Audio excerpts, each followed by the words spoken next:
Everything comes downstairs, but nothing goes back up. Why am I stuck with it? Ross, you have got to learn to take things back up to your room, dear. You make us all look like messy livers. Messy livers. Sounds like a new dish. Okay, but what about Patty? She's the real living room litter. Oh, I'm ready to pull her over to the curb the minute she comes down the stairs. Is this enough? I'll need an escort to get me back to my home field. Kathy, I ran into one of your school teachers today, Miss McClintock. Huh? And she tells me she thinks you ought to be voted Student of the Year. And she thinks you will. That'd be wonderful. Well, you deserve it. Thank you, Aunt Natalie. We're all very proud of you. I'm not.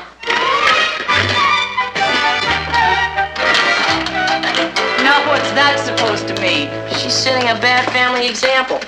Now I'll be expected to be Student of the Year. You make it tough on a poor little kid who just wants to remain a normal adult. Come on, Ross. I'll be your fighter escort and get you back home. Hi, what a short Santa Claus. Laugh all you can. You're next. Oh, Patty! Yeah? Oh, Mama, I can't take them up now. Richard is coming to pick me up. You know, you're improving, Patty. I am?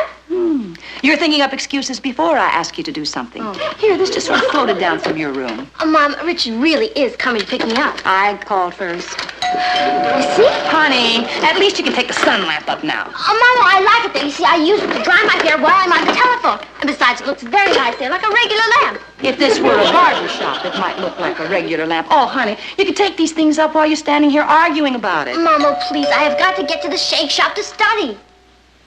At the shake shop. Yeah, Rich and I always study at the shake shop. You wouldn't want me to flunk shake shop, would you?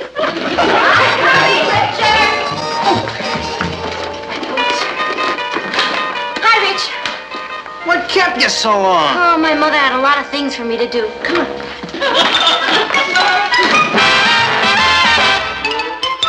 Meet Kathy, who's lived most everywhere, from Zanzibar to Berkeley Square. But Patty's only seen the sights the girl can see from Brooklyn Heights. What a crazy pair! But they're cousins, identical cousins all the way. One pair of matching bookends, different as night and day. Where Kathy adores a minuet, the ballet russe, and crepe Suzette. Our Patty loves to rock and roll, a hot dog makes her lose control. What a wild duet, still they're cousins, identical cousins, and you find they laugh alike, they walk alike, at times they even talk alike. You can lose your mind when cousins are two of a kind.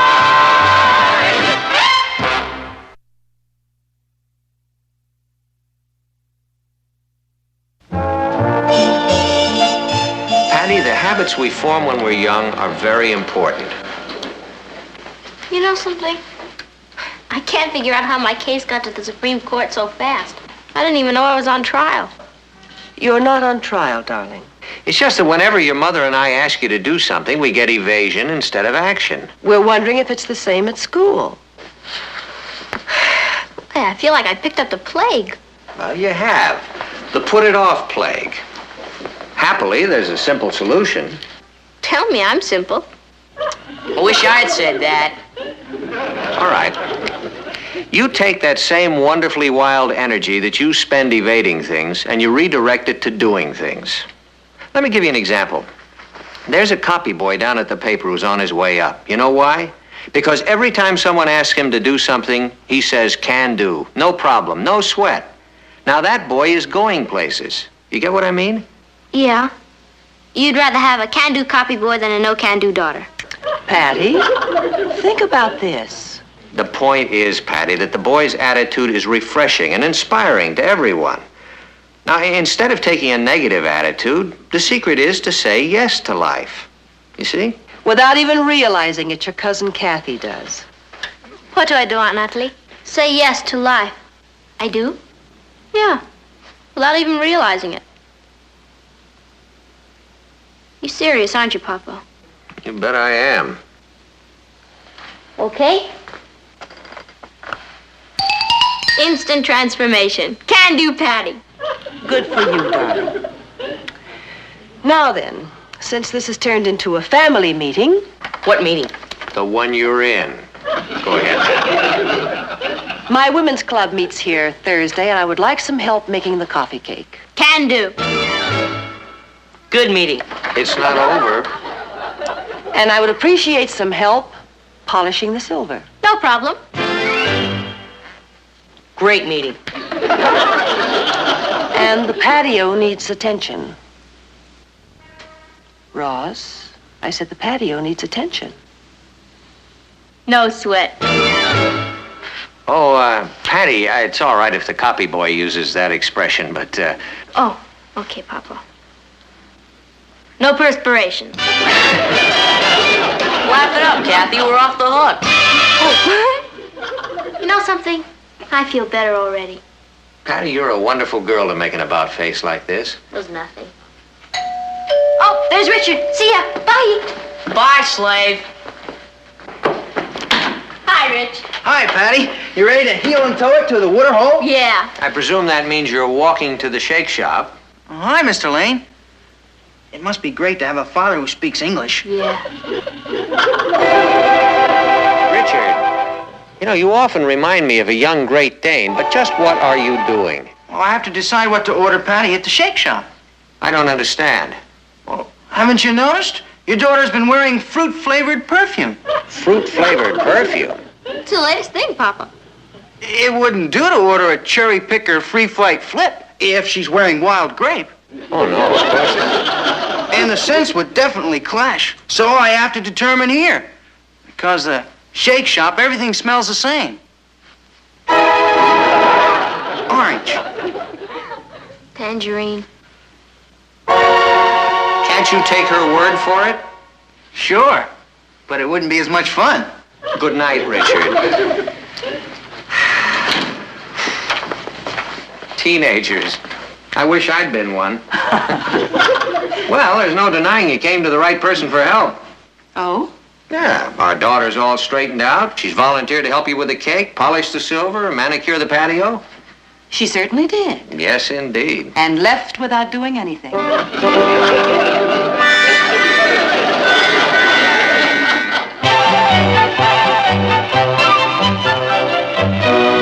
As your advisor, I have called this meeting to select a new treasurer. Arthur, as you know, has enlisted. Of course, if anybody would like to volunteer. Can do. You, Patty? You really want to volunteer for this job? No problem. Well, unfortunately, Arthur was a little bit behind in his dues collections and postings, billings, banking. Well, Arthur was effective on the football field, but as a financier. You sure you want to volunteer for this job? No perspiration. No what? Thank you, Miss McClintock. Excuse me. Yeah. Here you go, Rich. Excuse me, Patty, but that was you that volunteered just a minute ago, wasn't it? Certainly was. You volunteered for drudgery? That's right. The secret is to say yes to life, Alice. Do it sometime. Makes you feel good inside. Come on, Rich. I don't know how soon she'll be back, Richard. She's a student representative on the Borough Beautiful Committee, you know. Volunteered. I know. She also volunteered to organize our Shake It or Leave It Club. Shake It or Leave It Club. I'm afraid to ask what that is. Well, it's a dance club, Mr. Lane. We're going to hold our meetings at the Shake Shop. Hello, Richard.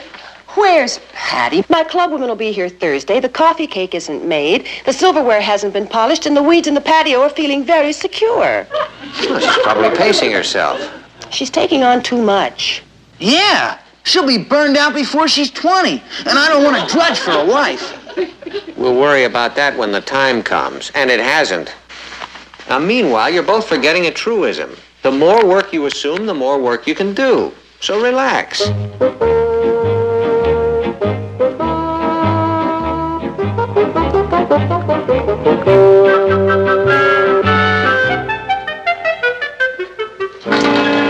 If this is tiring you, Richard. Oh, it isn't that, Mrs. Lane.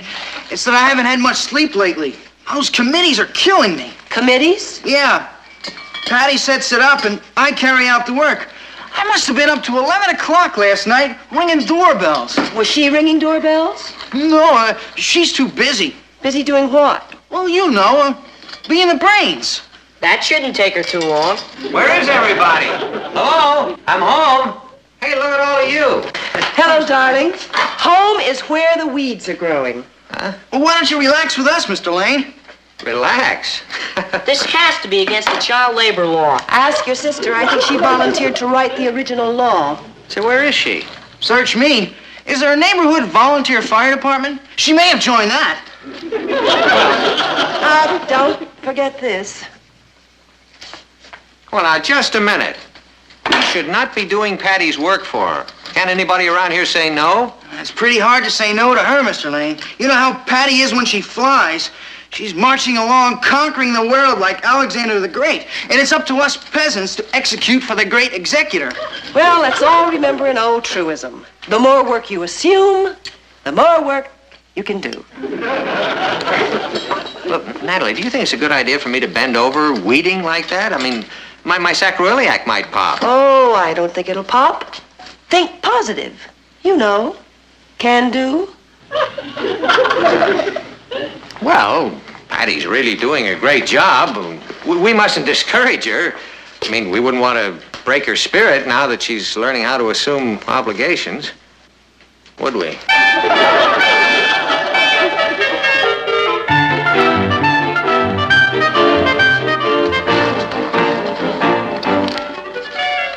It's so exciting, this serving selflessly. Kids at school look at me differently. They look up to me. Mr. Brewster called me in this afternoon. He said, "Patty, we at Brooklyn Heights High are proud of you. Your leadership has been an inspiration to your fellow students. I salute you." Wonderful, Patty. I'd salute you, too, if I had time. How are you coming with the books? Arthur left them in pretty bad shape, huh? That's putting it mildly.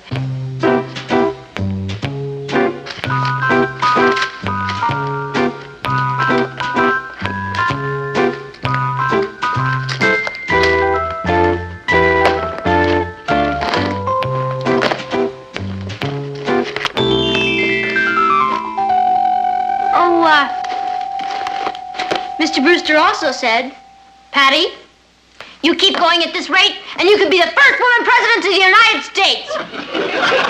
I believe it, especially if they change the voting procedure so you can just volunteer. President Patty Lane. Maybe I should make it Patricia. Patty's a little informal. Anything you say, Madam President. President Patricia Lane. PL tells the nation. PL calls a conference of the United Planets. PL saves the universe. You are the most modest president the colonies have ever had. I'll never change, Kath. I'll never forget you, my dear, devoted cousin. I'll make you Secretary of the Treasury. Thank you, no. Secretary of Labor? That's a little more like it. And Richard? Richard. Dear, devoted Richard. First Lady? Kathy, I love you. You know something? I must love you, too. You know, Kath, it's really nice having you studying down here with us. Thank you. It gets kind of lonely up in our room with Patty gone all the time. I hear when she runs out of local projects, she's gonna call a meeting on the moon. They'll elect her Miss Looney. She's wonderful. Hi, group. Just thought I'd drop by on my way to another meeting. When are you here? You're president of the Musicians Union. No. We just came from the Shake Shop, and there's a campaign to vote me Student of the Year tomorrow. Student of the Year? Hey, Natalie, did you hear that? Oh, yes. Yes, I did. It's like a regular ground surge. The kids think Patty's the most. Can do this, can do that. I don't think there's anything they think she can. Mr. Lane, aren't you feeling well? Oh, sure. I stand up fine, see? Congratulations, Patty. Thanks, Papa. Oh. You've opened up a whole rich new life for me. A life of milling masses, stumbling aimlessly, looking for a leader. Well, off to the cheerleaders' awards meeting. You leaving so soon? I thought maybe you'd stay long enough to meet the family. Well, we who have so much to give must put aside our personal life and give. What do you know? Student of the Year. Isn't that wonderful? I think I'll take a walk to the library. There's a book I need. Excuse me. What did I say?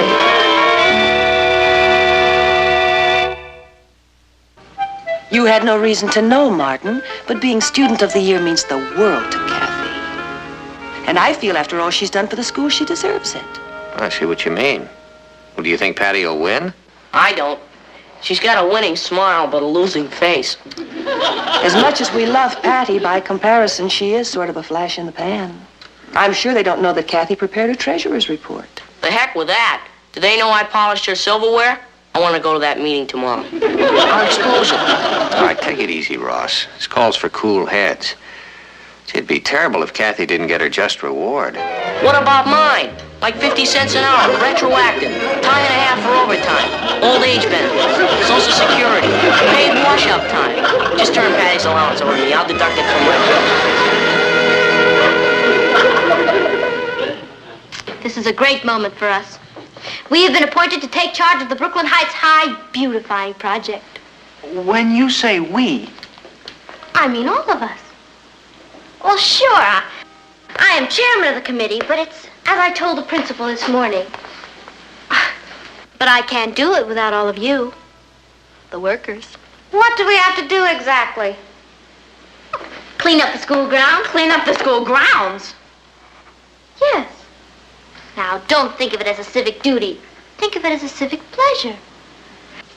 Brooklyn Heights High is going to be the most beautiful school in the country.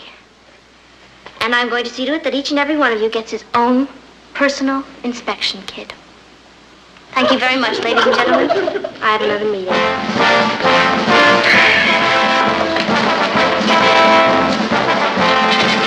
Patty, I don't know where you get the energy to do all this. You know something, Richard? Sometimes I surprise myself. Oh. Congratulations! We have been selected to make Christmas presents for the juvenile delinquents at Danville Reformatory. Who selected us? I did. Oh, come on, that's a big opportunity for us. Now, Mr. Roberts said we could use the school workshop. That means you can work Saturdays, Sundays, and evenings. Oh. Now. Where is your school spirit? Up to it!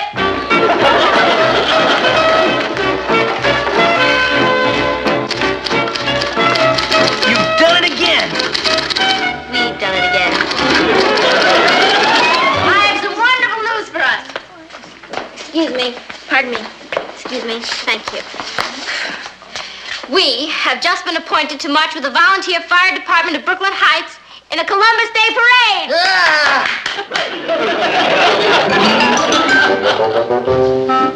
I better give that one to Kathy. Come in. You busy, honey? I'm never too busy for you, Papa. What do you want done? Well, I don't want anything done. I just wanted to talk to you. Oh, then I am a little busy.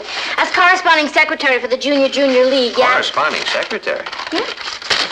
Who's going to do the corresponding? Well, I'm going to take the notes, and then Kathy said she wouldn't mind writing a few letters and addressing them for me, and she types much faster than I do. Patty, you're marvelous.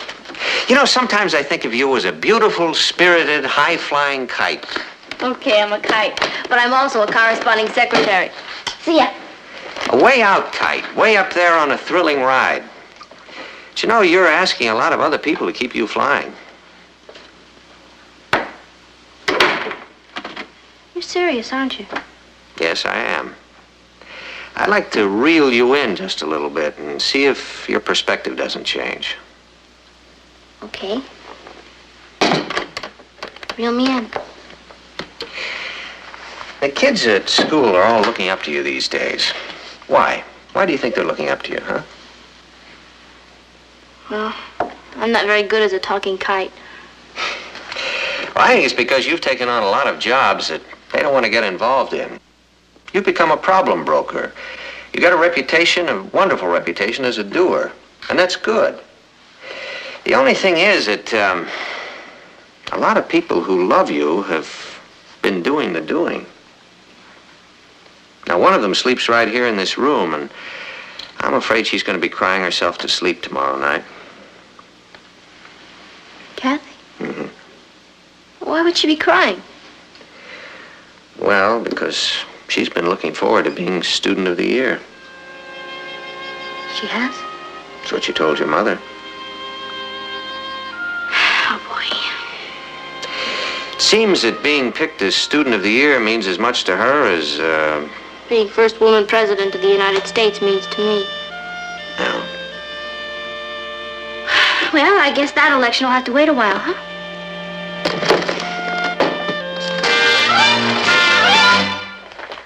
Congratulations, Patty. Oh, thanks a lot. What for? I hear you're a cinch to be Student of the Year. Hi, Patty. How's it feel to be Student of the Year? Richard, they haven't even voted yet. Oh, I keep my ear to the ground. You're a cinch. Come on, they're starting the vote. We want to cast our ballots, don't we? Yes, we certainly do.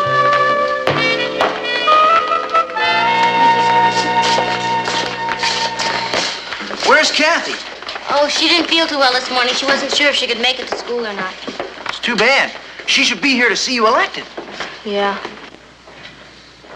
Would you all be seated, please?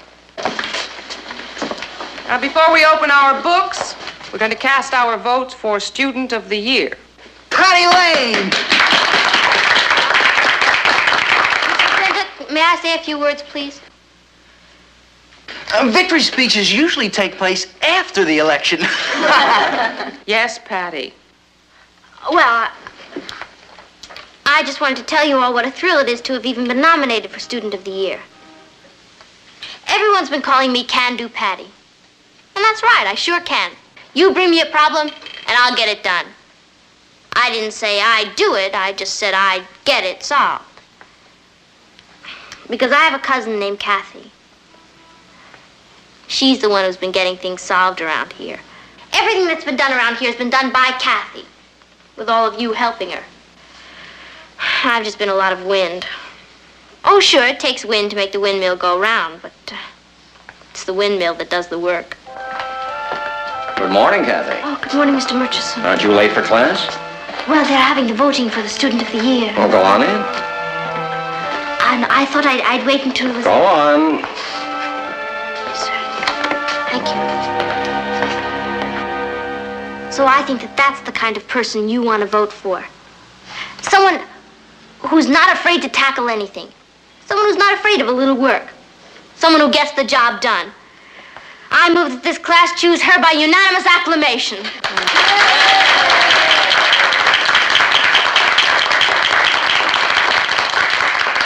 Well, it is passed unanimously. Is there anything you'd like to say, Kathy? No, Miss McClintock. Except that I believe the class has made a very wise choice. What did I say? You just made your acceptance speech, Kathy. You're Student of the Year.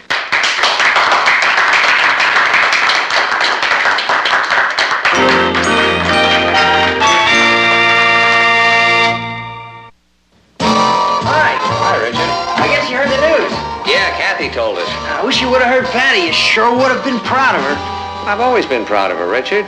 She just had that class in the palm of her hand. I wish she'd occupy the palms of her hands with something a little more practical, like the dishes, for instance. There must be 1,000 of them out there. Well, wouldn't your club women volunteer? Well, they aren't expected to. Well, where's Patty? We gotta make the scene at the Waterhole. We're having a meeting of the Shake It or Leave It Club. I wish I could join you. Actually, I haven't seen her for the last hour or so. Good heavens! What now?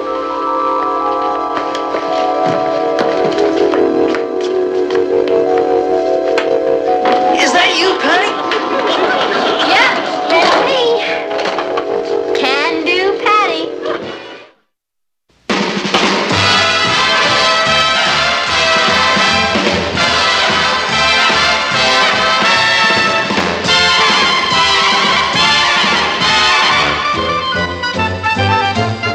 Here's Kathy, who's lived most everywhere, from Zanzibar to Berkeley Square. But Patty's only seen the sights a girl can see from Brooklyn Heights. What a crazy pair! But they're cousins, identical cousins, and you'll find they laugh alike, they walk alike, at times they even talk alike. You can lose your mind when cousins are In the Shake Shop. I was sitting at this very table, sharing a banana dream with Richard. And suddenly I looked up, and there he was in the phone booth. Who introduced you? Well, nobody yet. Then how do you know his name? Well, while he was in the phone booth, I happened to take a look at his briefcase. He was just transferred here from a very chic boarding school in Connecticut. How did you know that? I happened to be passing by the registrar's office this morning, and I looked up his school file. Patty, don't you think that's being a bit nosy? Kathy, when the most divine man who ever lived pops into your life, you don't just sit around. You go. Couldn't you go a little more slowly? He was born in Boston, and his folks are terribly blue blood. That was in his school file? No, that was in the social register. Kathy, you've got everything. What about Richard? Richard? Richard's very sweet, and I really like him. But when you meet someone like Woodrow Warren Caldwell,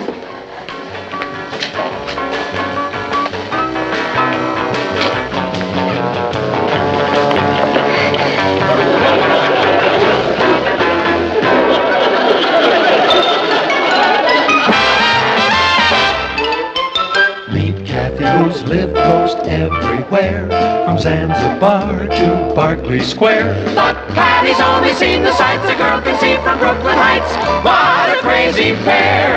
But they're cousins, identical cousins all the way.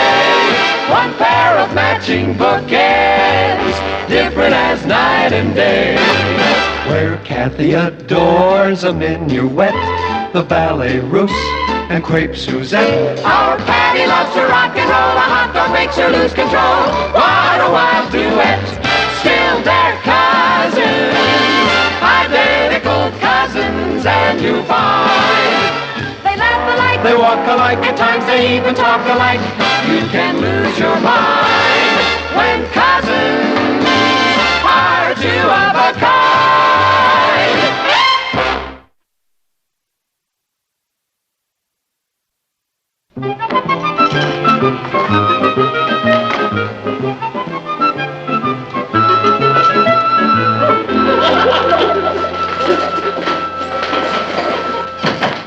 Hello there.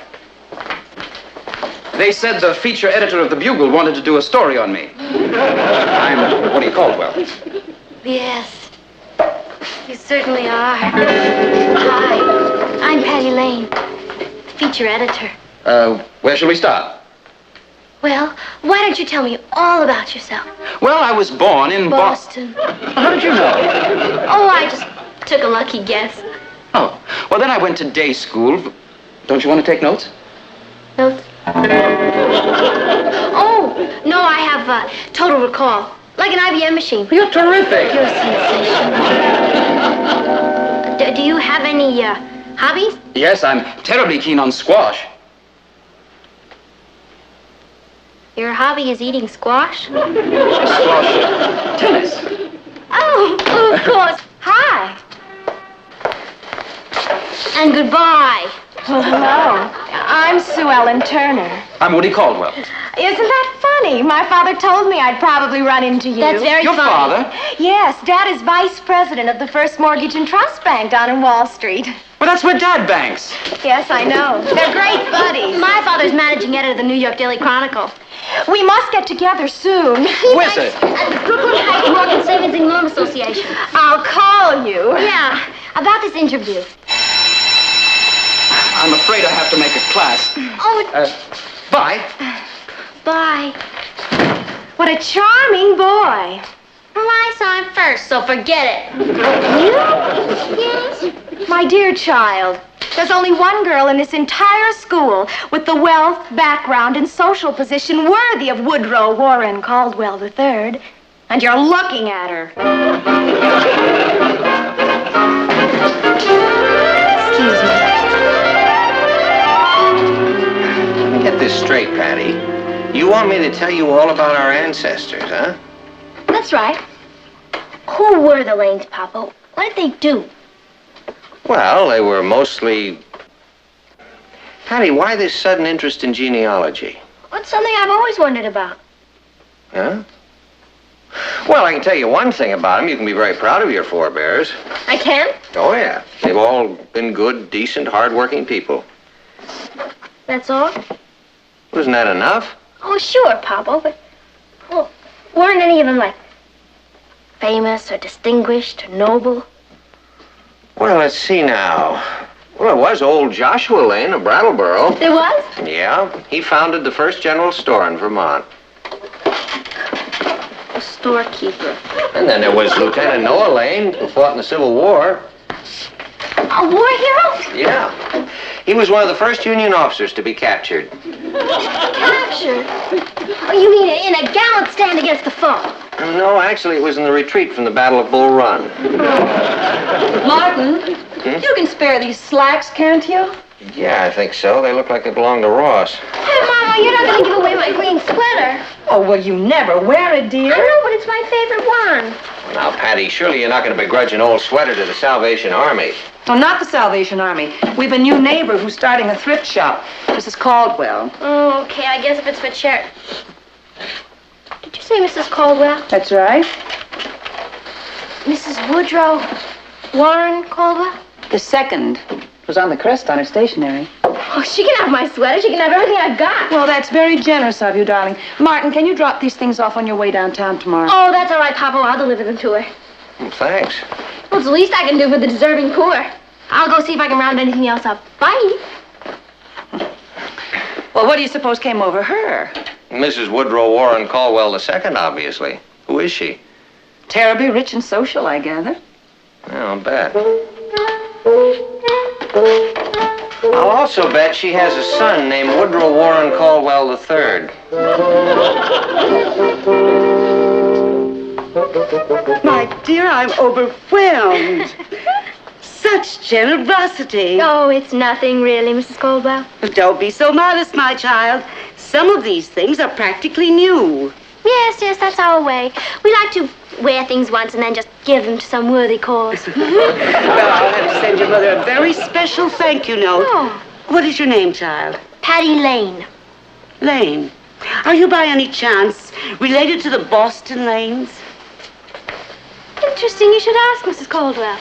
As a matter of fact, one of my ancestors, Joshua Lane, was the first man to set up credit with the Indians in Vermont. Really? It was sort of a pre-Revolutionary War diners club. Really? Yes. His great-grandson, who was General Noah Lane, was almost a big Civil War hero. How interesting. Yes, thank you. Well, thank you again, my dear. Well, I'd like to stay around and help if I could. Oh, but you've done enough. Oh, well, I'd like to rally round. Really, I would. Well, we do need someone to make an inventory of all these things. Wizard. Now, just write down the name of the things we have to sell, and then we'll... Good heavens! Here comes another good Samaritan. Bless its little heart. Oh, dear. Oh, we don't want this junk, Mrs. Caldwell. Mom sent them, Mrs. Caldwell. I'm Sue Ellen Turner. Oh, so you're the Turner girl. How kind of you.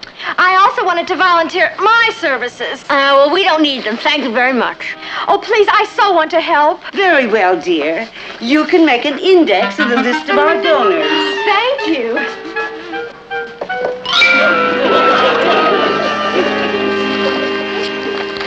My, what dedication. Social climber. Copycat. Upstart. Phony. Girls, look who dropped by. This is my son, Woodrow. Hi. Woody, would you be a lamb and drive over to Mrs. Montague's? She's donating a lovely old desk. Yes, Mother. Well, it's a little large. I wonder if you can manage it yourself. I'll go. Let me help. That's what I call esprit de corps. Patty, Yes. you better finish the inventory. You go, Sue Ellen. Yes, Mrs. Caldwell. Shall we press on, darling? I'll give you the address. I haven't been able to get a hold of you all week. What's the matter with you? Nothing, Richard. And you're never in when I phone you. And you don't call back.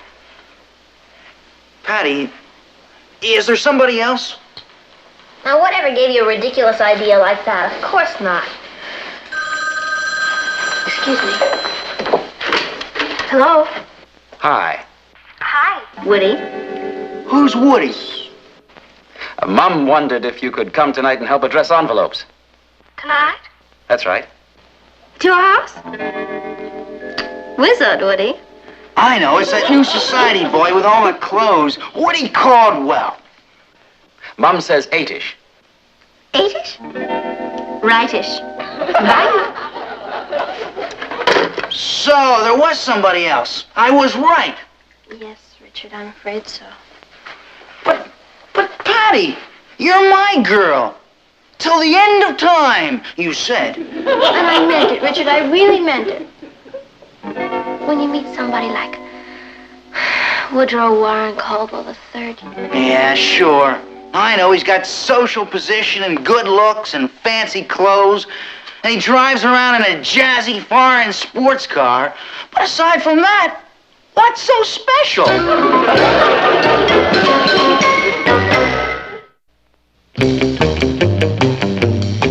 I'm telling you straight, Caldwell. Stay away from my girl.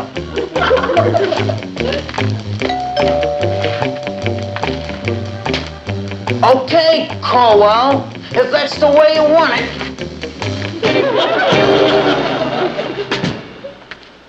Sorry, old boy, but you asked for it. Yes? I'm Richard Harris. I want to see Woodrow Warren Caldwell III. Of course, this way, please. Thank you. Stop.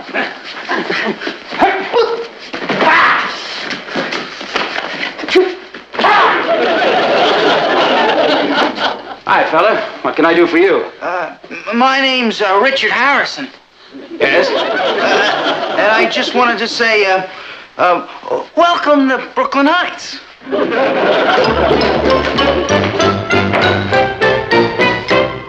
Sis, on your feet. You're invited to a party. You opened my mail again, fiend. It was dressed for the family from Sue Ellen's folks. Sue Ellen. Mr. and Mrs. George Turner request the pleasure of your company at a fundraising party for the Caldwell Thrift Shop. Oh, that's Sue Ellen. She'll stop at nothing. Patty, what does that mean? Black tie? Black tie. Oh, no. What's the matter? That means it's a formal party and I don't have anything to wear. But I like that blue dress you have. Oh, that old thing. Wait till you see what Sue Ellen turns up in. Are clothes all that important? Well, to Woody they are. You should see how he dresses. There's only one hope.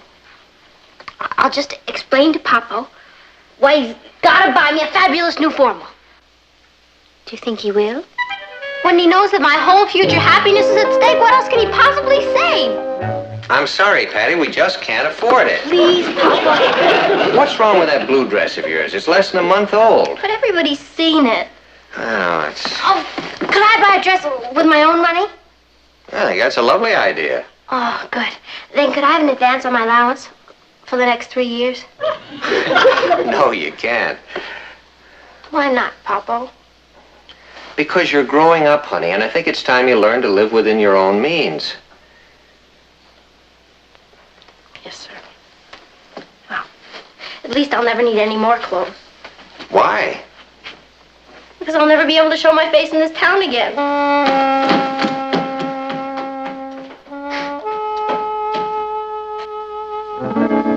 It looks beautiful. It's awful. It's charming. It's a disaster. Now, stop that, Patty. It's a very nice little dress. That's exactly what it is, Mom. Can you imagine what a fabulous creation Sue Ellen's gonna have on? Oh, Mother, it's utter heaven. Patty will sink through the floor. You know, I suppose it's rather silly. But I would much rather that you were wearing this. Oh, Mother, that old thing was my first formal gown. Yes, darling, I know. That's why I'm so very fond of it. Now, I suppose it'll just sit here. Oh, Mom, I know. I'll donate it to the thrift shop. Well, now that's a very good idea. I'll take it over. Who knows? Maybe some poor deserving girl can use it.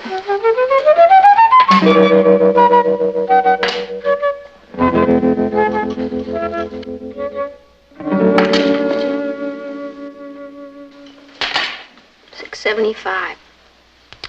I'm dead, Kathy. Patty, be sensible. Wear the blue. No! I'll stay home first. Darn. Why couldn't I listen to Papa and learn the value of thrift? Thrift.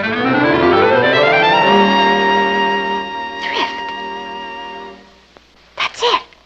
I'll go to the thrift shop. I'm sure to find a gown there. An evening gown? Well, sure. Mrs. Caldwell's rich friends donate all kinds of things. Come on, Kathy. Take out some of the money. It's me. It is lovely. You're lucky it came in just a little while ago. Oh? It's just about my size, too. How much is it? How much did you want to spend? $6.75. Very well. It's yours. Oh, Kathy! I can just see the look on Sue Ellen's face when she sees me in that. I'm sorry, it's all in change, but I think it's all there. 75. I'll get that. $1, Kathy. Here. My, you all look so pretty. Thank you. They should. They've been getting dressed since Tuesday. Oh, yes, Sue Ellen. Hi there. Sue Ellen, what a beautiful gown. Oh, thank you. I can't wait to see yours. Oh, yeah, as soon as I fix my hair a little bit. Oh, Patty, the room back there. Thank you. Come on, Kathy. Excuse us.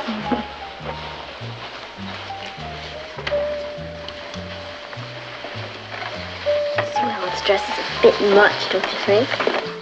Yes, Patty. Come on.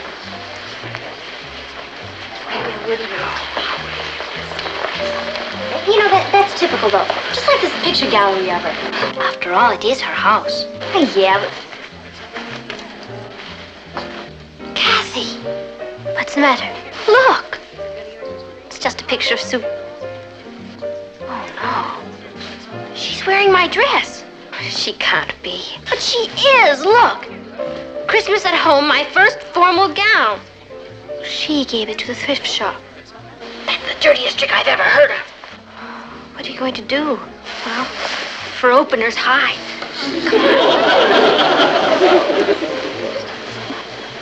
Yes, Patty's been a tower of strength to us in the thrift shop.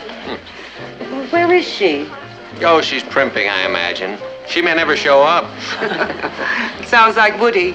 He can spend 2 hours picking out the ultimate necktie. Patty, be sensible. You can't stay in here all evening. Why not? Condition written.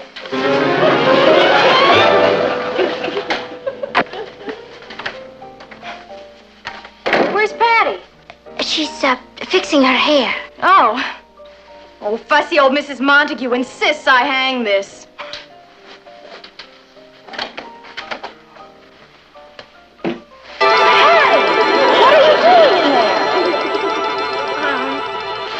I got lost. Oh, well, let me take your coat. Oh, no, that's all right. I'd like to keep it really still. It's no trouble. What's the matter? Oh, I just got a sudden terrible chill.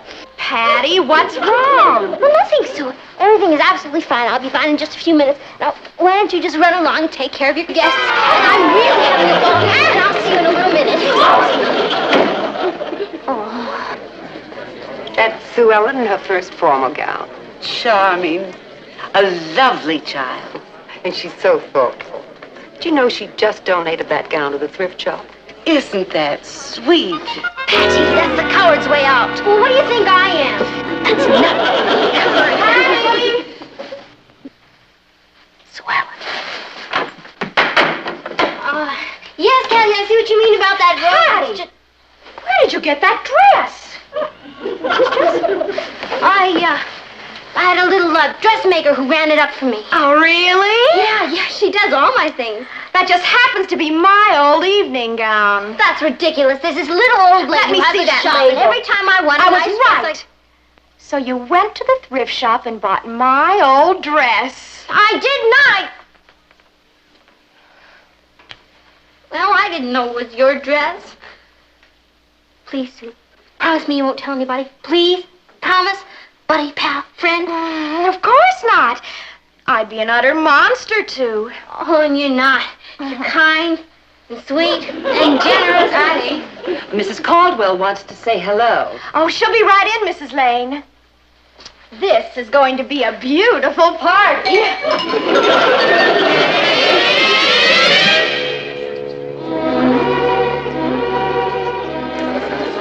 Here's Patty. Well, good evening, dear. Yes, that's one person's opinion. Isn't that a lovely gown, Mrs. Caldwell? Charming. Simply charming. Thank you. Oh, Woody, darling. Here's Patty. Hi. Isn't she a dream in that gown? Smashing. Oh, look who just came in. Speaking of this dress, the most amusing coincidence. Patty is wearing what we call the classic young lady's evening gown. I am? Of course. I imagine you have one too, haven't you, dear? Yes, Mrs. Caldwell. As a matter of fact. Yes. I see you have. You know, I have 3 nieces with all the identical evening gowns, exactly the same. All 3 of them? Why, of course. Every well-dressed young girl does wear one. But Oh, I think the band is starting up again. Woody, you haven't danced with Patty yet. Righto. What say, old girl? Wizard, Woody.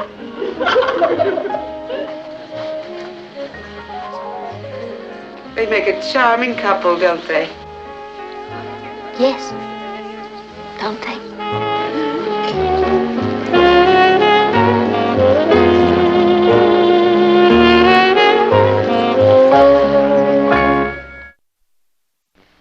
Well, thank you very much for bringing me home, Woody. It was a fabulous party. Who is it? Are you free next Saturday night? Oh, I suppose I could arrange it. I'm giving a welcome home party. Oh, great. For who? Ella Fortescue. She just returned from Paris. Who is Ella Fortescue? My girl.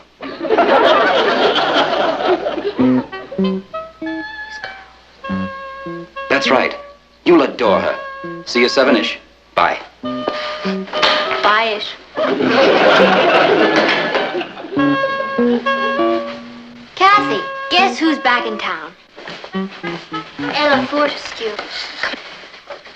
Woody told me at the party tonight. He's been going with her all his life. Yeah, now he tells me. What am I gonna do? Oh, you'll survive. And then there's always Richard. After the way I treated him, he'll never talk to me again as long as I live. And I don't blame him. You know something? He's too good for me. You're right. He is. Richard, what are you doing here? Oh, I'm just passing by. Kathy phoned you. Well, I didn't think you'd mind. You're not angry. Angry? I could kiss you. Richard, I am gonna fix you the most beautiful sandwich you ever saw. Turkey, chicken, cheese, ham, lime, coleslaw, pickles, mustard.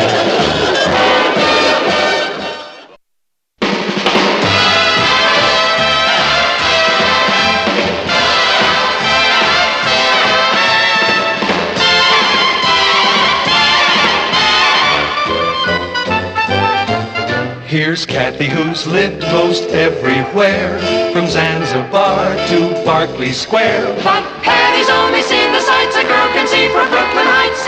What a crazy pair! But they're cousins, identical cousins, and you'll find they laugh alike, They walk alike, at times they even talk alike. You can lose your mind when cousins part.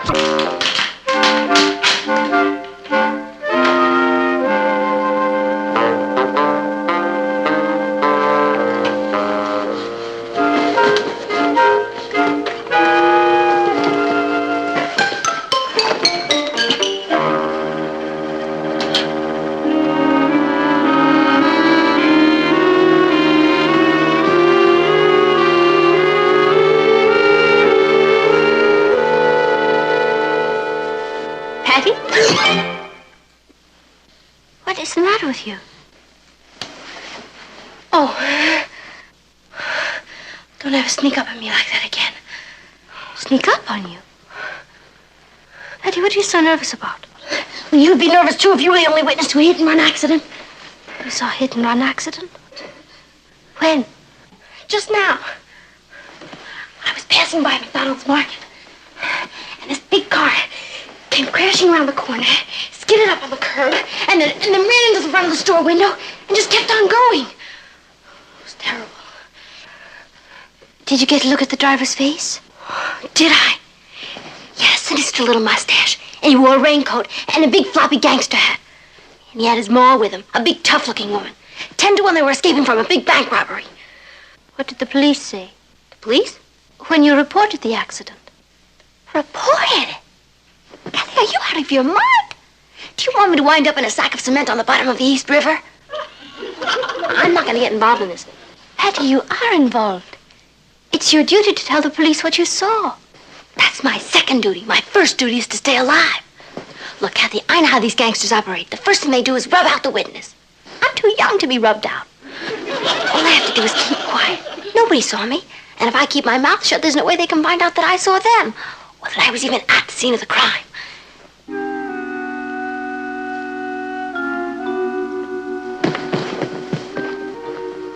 What are you looking for?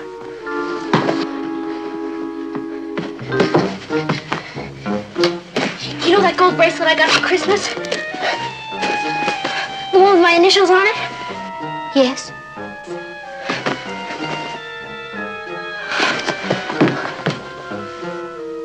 I think I lost it. At the scene of the crime.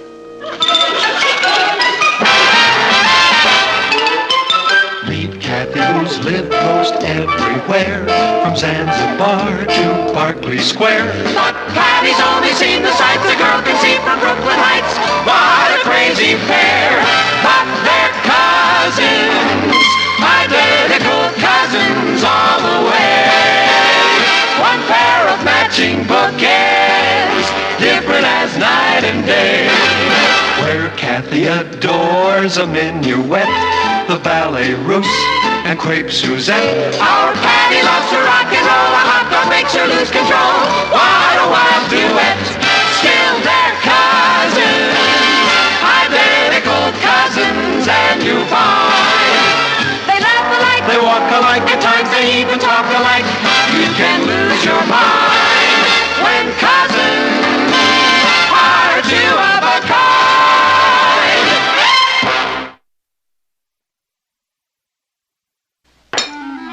Isn't Patty going to have any lunch? She says she's not hungry. She all right? With Patty, how can you tell? She sure seems nervous. I came up behind her this morning and said good morning, and she jumped 10 feet.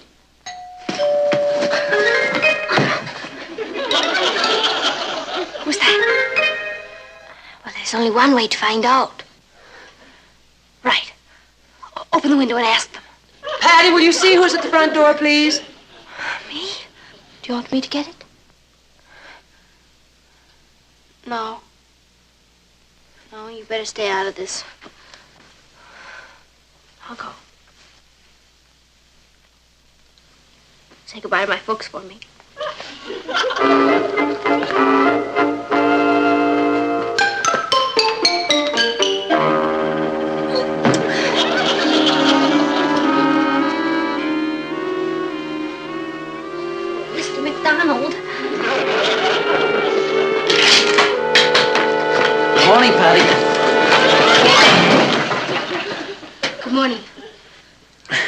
found your bracelet in front of my store, so I thought I'd drop by and return it to you. Not my bracelet. It's got your initials on it. P.L.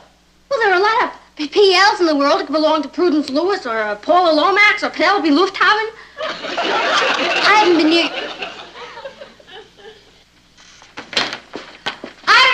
your store, Mr. McDonald, so I couldn't have dropped my bracelet there. Good morning, Mr. McDonald. Oh, good morning, Mrs. Lane. Mr. Lane, Mr. McDonald? excuse me for barging in like this, but I found this bracelet and I Where's thought... Patty's bracelet? What do you know? Oh, where did you find it, Mr. McDonald? In front of my store. Well, it was very nice of you to bring it over here. Oh, yeah. You have no idea what you've done for me. Excuse me. Excuse me. We were just having some coffee. Won't you join us? Thanks, but I've got to get over to the hospital to see my daughter. What happened to her? A 9-pound baby. She had it just this morning. Well, congratulations, Mr. McDonald. She barely made the hospital in time. My idiot son-in-law was coming by the store to pick me up, and he was so nervous he skidded the car right into the store window. My daughter almost had the baby right there. But he kept going on right to the hospital. Is she all right now? Oh, fine. Everything's fine. Well, goodbye. Bye-bye. Bye-bye. Yeah, it was very nice of him. Yes, he's a nice man. You know, it's odd that Patty didn't mention losing her bracelet. Yeah. She didn't even recognize it when she saw it.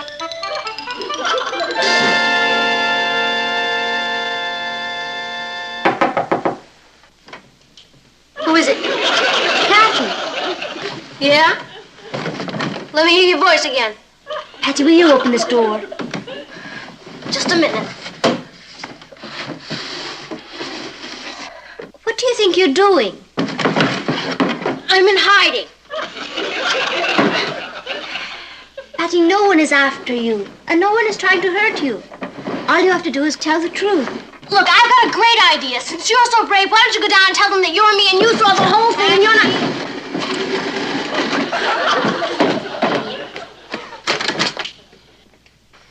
You'll go? Yeah. Kathy, promise me something? Of course. If anything happens to me, marry Richard. I couldn't stand it if Sue Ellen got him. Hattie, nothing is going to happen to you. There may be a little publicity, but it won't last long. It'll all be over in no time. Now, I was supposed to meet Eddie at the library, but I'll have Ross tell him I'll see him later. Then I'll go with you to find Officer Melnick, and after you've told him what you've seen, then we can meet Eddie and Richard and go to the shake shop, or perhaps go to a movie. Publicity? Well, yes, the papers may pick up the story. You mean like, fearless teenager defies killer? Patty, you don't know that he's a killer. Ha! You didn't see his face, that sneaky little mustache, those black beady eyes. I'll be all over the front pages. I'm a natural-born heroine. You're a natural-born nut. Patty, this is merely a case of a hit-and-run accident where the front of a market was damaged. It is not going to make international headlines. No? Wait till they catch the mob behind it who robbed the bank and then wounded a bank guard in a running gun battle. You did see the driver's face. Would I make up a thing like that? No, I suppose not. Let's go. I don't want to miss the late edition.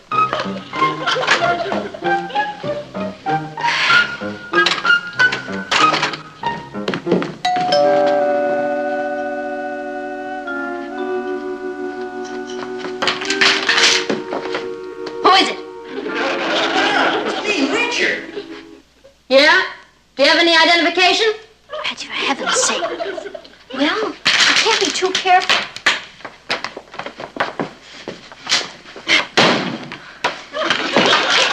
What do I need identification for? Is this some new game? You'll read all about it in the newspapers, Richard. Gee, I wonder if I have time to have my hair done. What for? Because my picture is probably going to be on the front pages tonight. They're here! They're after me. Tell them I'm not home. I ran away and was killed in a train wreck. There she goes, off into orbit again. What's the matter with her this time? Oh, just a little too much imagination, Richard. Excuse me. Hello. I'm making a survey of the neighborhood. How many teenagers live in this house? Just a minute. Patty ran away and was killed in a train wreck. Goodbye.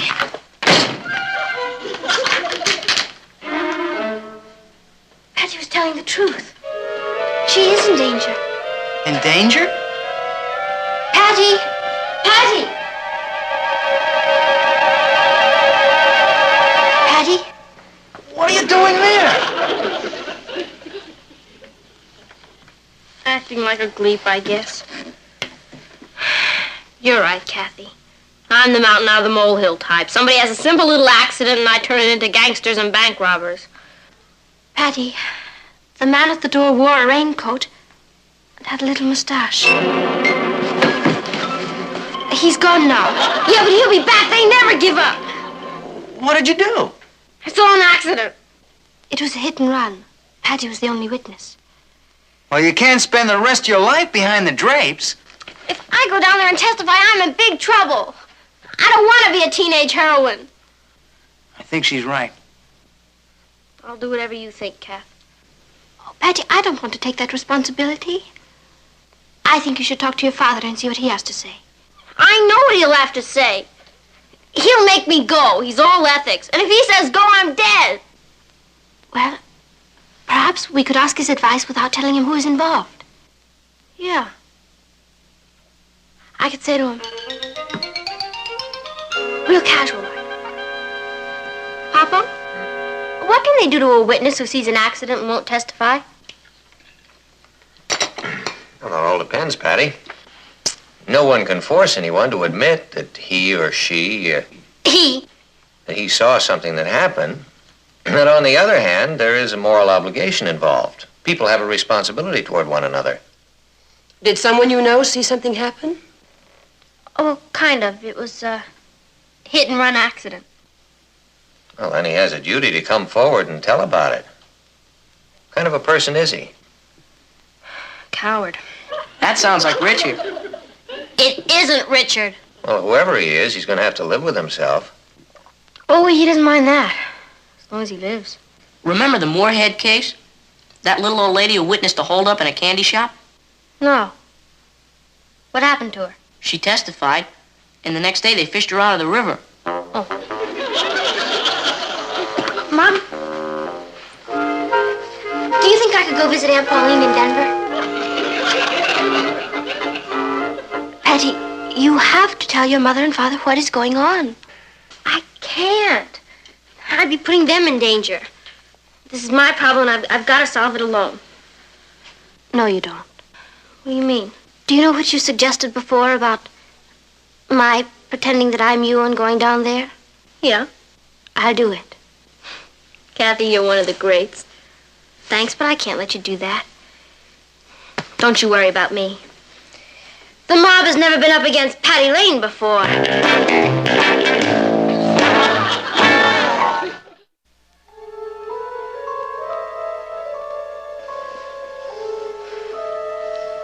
That's him. He did it. That's the man. He did it. Objection, Your Honor. My client, known as the killer, is innocent. I would like to cross-examine the witness. Proceed. Miss Lane, you say that you saw the defendant crash into Mr. McDonald's market and then make his escape? Yes, sir, I certainly did. Do you realize how dangerous it is to identify one of the mob? I'm exceptionally brave. There's still time to back out. You could visit your Aunt Pauline in Denver. No, sir. It is my duty as a citizen to go through with this. What if they gave you a new white evening dress with matching bag? I would not be bribed. She's the most fearless witness we've ever had in this courtroom. I want a front-page story written about her. That won't be necessary. Second page will do.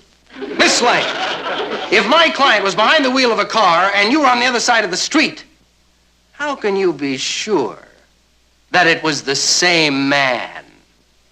Your Honor, there are thousands of men with mustaches. I move the charges be dismissed. That's true. The state has no case. I have no choice but to dismiss the charges and let justice be made a hollow mockery of. Wait!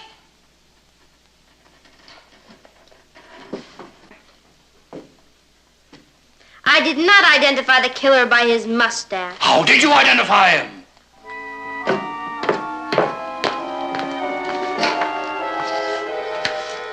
By the mole on his right wrist. Your Honor, I have 20/20 eyesight. This court finds him guilty. And Miss Lane, the country owes you a debt of thanks. Thank you.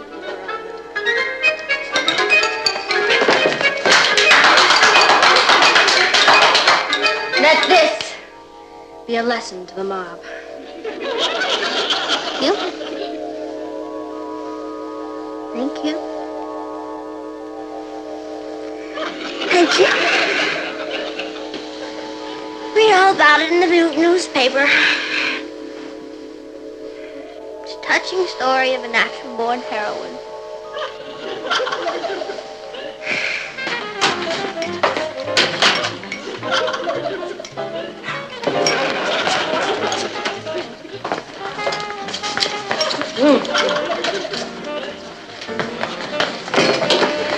Hi, Patty. I'm incognito. I went by the market. Yeah? A lot of detectives swarming around? I didn't see any. Please playing it cool. I found a story about a bank robbery. Yeah? Where? In the Chronicle. No, where did it happen? On Hastings Street. That's right near the market. I knew it. According to the story, the robber escaped on foot. Where are you going? Home to get under the covers.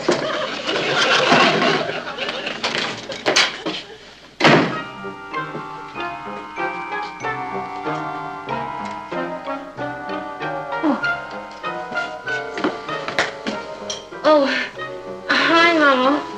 Papa. Hello, dear. Papa, I need police protection. Police protection? The mob is after me. The mob? Well, I mean, what do you mean? The one of the fraternities at school or something? No, the mob. M-O-B. Gangsters. Darling, I think you'd better start at the beginning.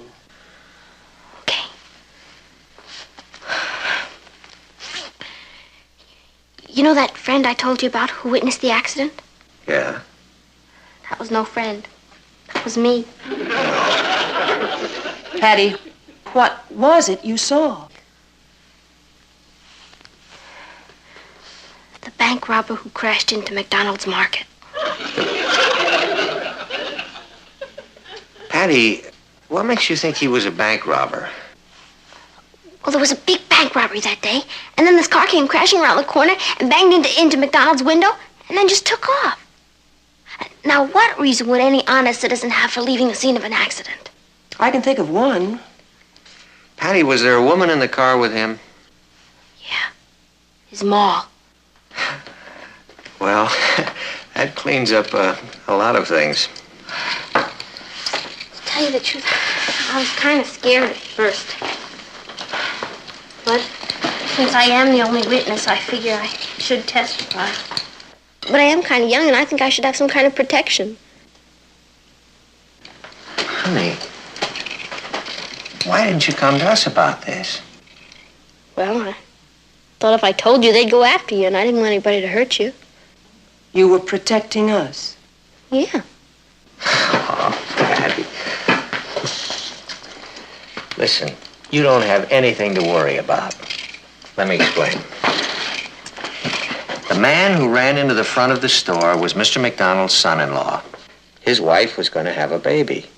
That's why he was in such a hurry to leave the scene of the accident. He had to get her to the hospital. He wasn't a bank robber. No. And all this time I've been brave for nothing. I don't think bravery's ever really wasted. One day it'll come in handy. I feel like an idiot. Aw. I'll get it. As long as I've come out of hiding.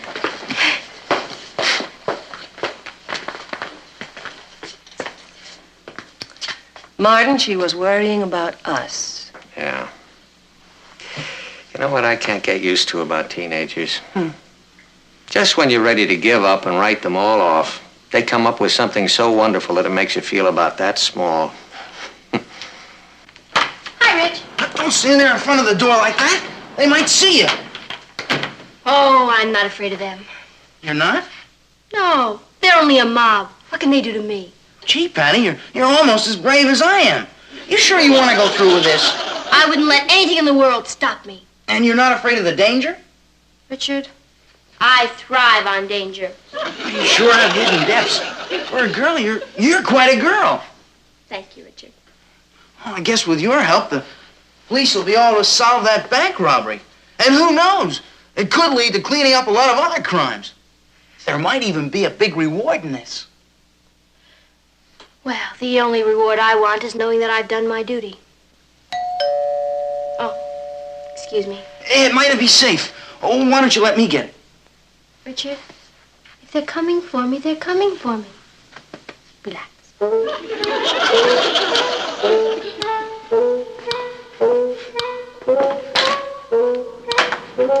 Hello. Are you Patty Lane? Yeah. I'm Detective Don Anderson. May I come in? Sure. Thank you.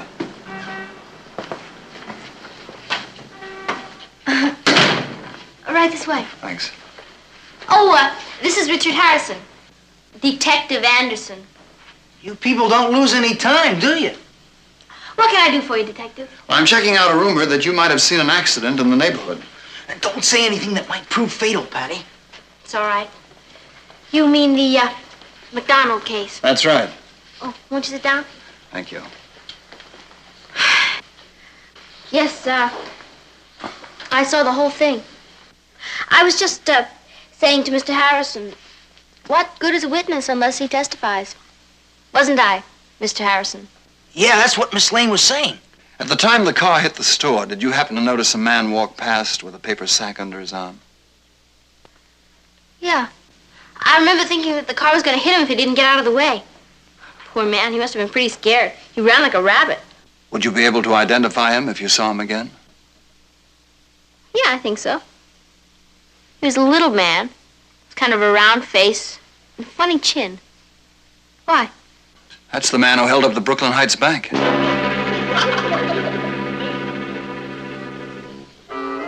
You sure are lucky to have her for a witness. You've never seen such bravery. I mean, no mob is gonna scare her off. No, sir.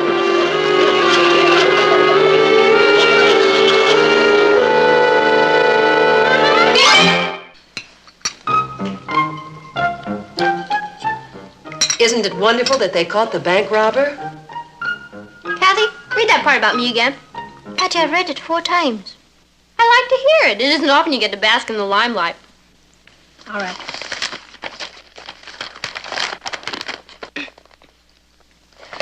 Police say that the apprehension of the suspect was aided by an unidentified teenager who witnessed his flight. That's the part. They don't even say whether you were a boy or a girl.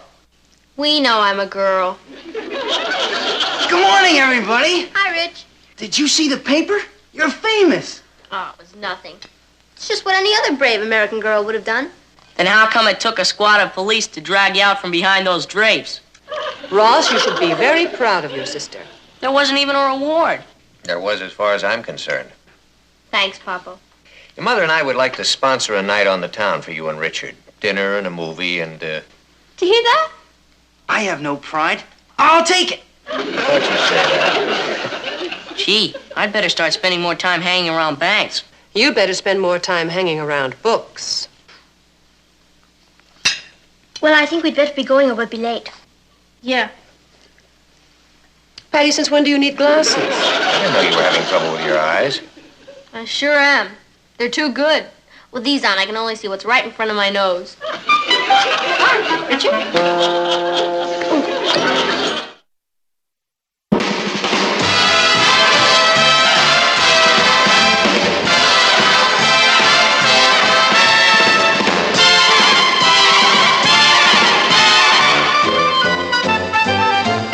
Here's Here's Kathy, who's lived most everywhere, from Zanzibar to Berkeley Square. But Patty's only seen the sights a girl can see from Brooklyn Heights.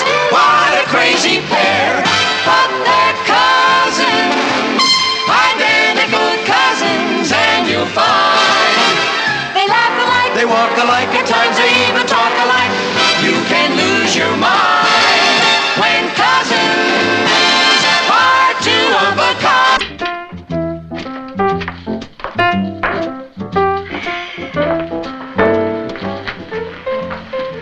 Kathy, have you seen my bowling bag? No, I haven't, Patty. I could have sworn it was in there. Did you look behind the shoe boxes? No, that's where I keep my old magazines. Oh, I'll bet it's in the downstairs closet. How was your day? Well, usual front page stuff. How was yours? Oh, I had a fascinating day. Yeah? I had a 3-hour lunch with my niece Anne and David Stone. Who's David Stone? He's a graduate student at Juilliard, and Anne is head over heels in love with him, and he's in love with her, but he's too shy to propose. Oh, well, Anne's too young to get married anyway. She's still a schoolgirl. She's a senior at college. You don't realize how mature she's become lately. Well, I think she should finish school first. You see, the trouble with us, Martin, is that we've watched her grow up right under our noses. We don't realize how grown up she really is. We still think of her as a child, but Martin, she's become a young lady. Well, I suppose we have been blind about her just because she's ours. Maybe it would be a good idea if she got married. I'm sure it would. Well, it's all right with me. When? As soon as possible.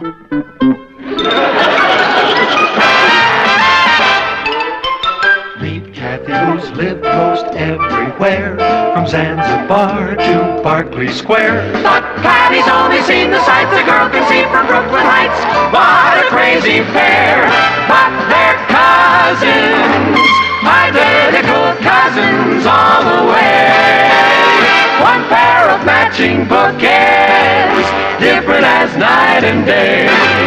Where Kathy adores a minuet, the ballet russe, and crepe Suzette. Our Patty loves to rock and roll, a hot dog makes her lose control. What a wild duet, still they're cousins, identical cousins, and you find they laugh alike, they walk alike, at times they even talk alike.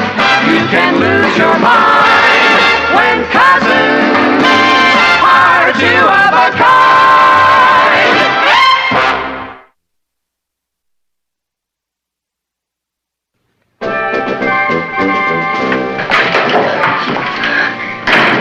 What is the matter? They're after me.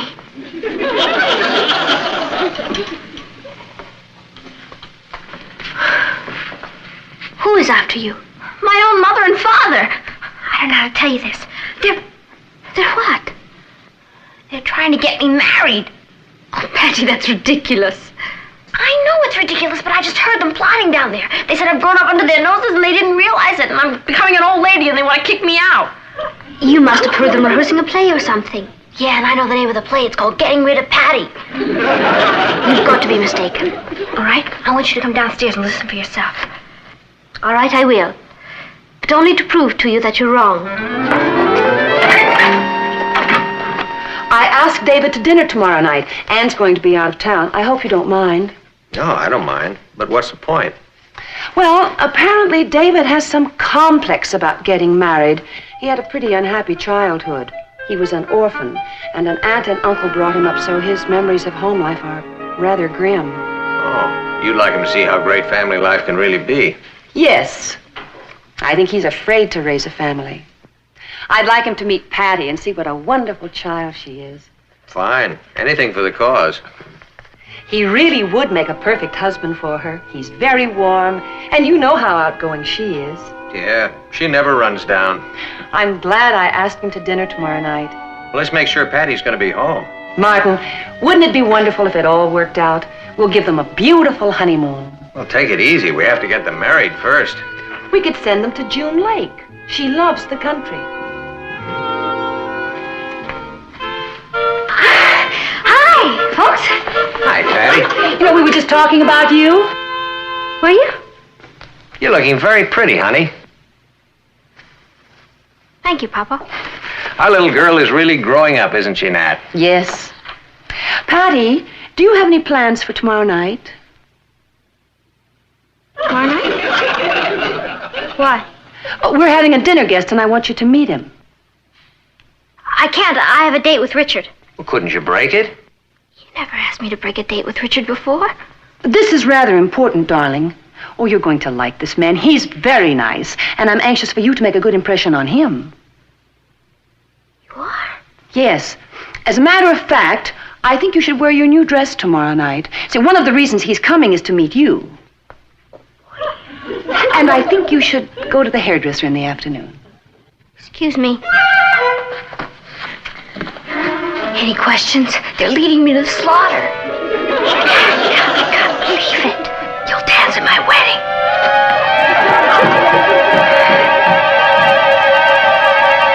Hello, Uncle Martin. I'm Natalie. Hello, dear. Hello, Kath. Uncle Martin, I know this seems ridiculous, but Patty seems to think there's going to be a wedding around here. Does she? Well, with a little bit of luck, there will be. That's exactly... Oh. Who is the man? He's studying composing at Juilliard. He's a very lovely person. Excuse me. I wonder how Patty knew. Oh, kids today are marvelous. They sense things. Did you find out anything? Yes. They are trying to get you married. My own mother and father are arranging a marriage behind my back to a man I'd never even seen. You think we're in the Middle Ages? Well, I won't marry him. I simply can't understand them. I'm not ready to get married, Kathy. I got a C- in home economics. Now, who'd want a wife like that? Boy, they sure must be anxious to get rid of me. Oh, I'm sure it isn't that, Patty. Papa was always talking about how expensive everything is. Maybe if I ate less, they'd let me stay. You've got to do something. I want Richard. Oh, Richard, I'm so happy to see you. I just saw you less than an hour ago. It seems like a lifetime. Oh, what's wrong?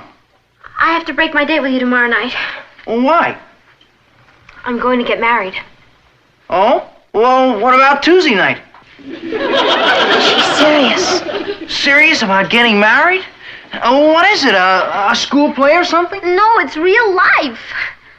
Patty, you've been watching too much television. You can't get married. You've got a C- in home economics. You see, he knows I'm not ready to get married. What's she talking about, Kat? I'm afraid it's true, Richard. Her mother and father are planning to get her married. Well, I'm not ready to get married yet. You're not the man they've chosen. You mean they want you to marry somebody else? Yeah, you're beginning to get the idea. Who is he? I don't know. I haven't met him. All I know is they're sending us to June Lake for our honeymoon because they think I like the country. Patty, they can't do this. They made me break my date with you tomorrow night because they invited him to dinner. And I'm supposed to wear my new dress and go to the beauty shop and be very charming. When you get married, it's going to be to me. And that's not going to be for a long, long time. You haven't met him, but he hasn't met you either. So? So, they told you to be charming. So? So don't. How can I help it? Hey, I get it. She means make yourself unattractive and act stupid.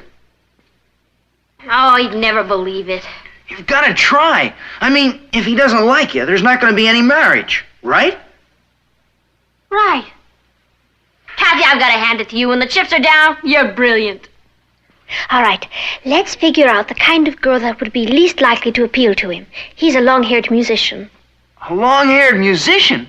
Well, then Patty can act herself. Oh, we really got to make him head for the hills. He'd probably like someone who's scholarly, like serious books, art, the theater, the classics. All you have to do is be opposite. That's not hard. That's the real me. All right, let's rehearse it. You really have to frighten him away tomorrow night. Richard, you be David. David, huh? I don't even like his name. I'll be your mother. Good evening, David. It's so nice of you to come. This is my daughter, Patty. Patty, David. I'm very happy to make your acquaintance. I've heard a great deal about you. Tell me, have you read any good books lately, David? Oh, yes, indeed. I just finished reading The Odyssey. I read the sequel, The Evensy. Pretty good, huh?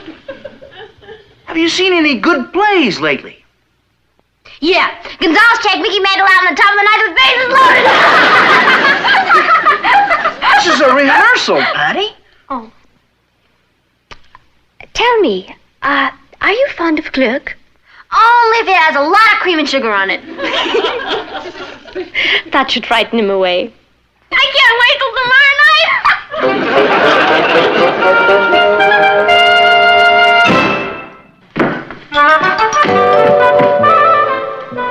That's him. He's early. Yes, your mother and father aren't back yet. Yeah, I know. They went to get him some caviar or something. What do we do? Well, we can't keep him out there. Let him in. You can get rid of him before they get back. Yeah.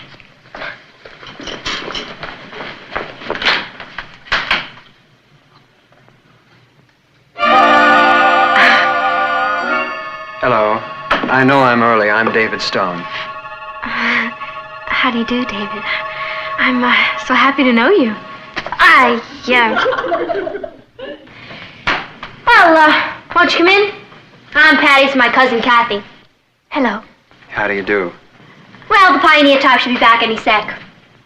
The pilot... Oh. Well, if you'll excuse me, I have some things to do upstairs. Well, come on in and set a spell. Thank you. You know, I'm really very happy that your mother and father aren't home now because I'd kind of like to get to know you a little better. Is that so? Well, I don't think I'm supposed to know this, but I kind of feel they invited me here tonight to turn me into a Benedict. A Benedict? Shakespeare, Much Ado About Nothing. Benedict was a character who was against marriage until one day he met the right girl and it changed his mind. You mean you're against marriage? Well, I had been up to now. You see, I had kind of a rugged childhood. I was raised by an aunt and an uncle who hated each other, and they battled constantly, and it made me pretty cynical about marriage and family. Me too. What do you mean? Oh, I've had a very unhappy childhood, too. Well, I thought this was such a happy family. Happy? Oh, it's brutal around here. Everybody hates everybody else. Why, we yell and scream at each other all the time. You do? Oh, yeah. I could tell you stories that would make your hair stand on end. Anne told me this was the happiest family she'd ever seen. Anne? Your cousin, Anne. You know her? Well, yes. Oh, well, she lied to you. It's yell, yell, yell all the time around here. Oh, Patty, have you seen... No! And what's more, get out of here! See? Oh, of course. Who wants to be in the same room with you?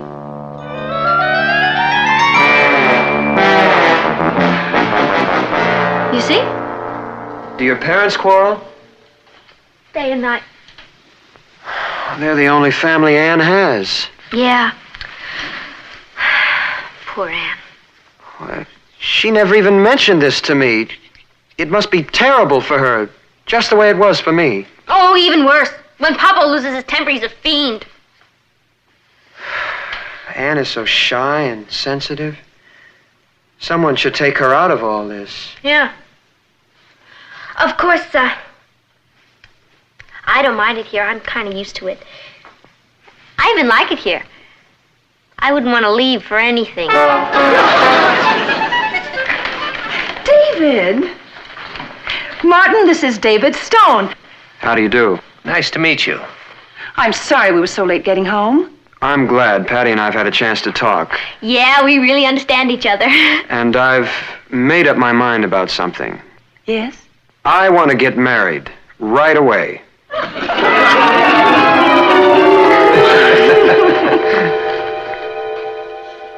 Francis, I can't tell you how excited we all are. Oh, of course, Anne is just beside herself. She loves David so much. Yes. Uh-huh. Yes. Yes. Hmm? Mama!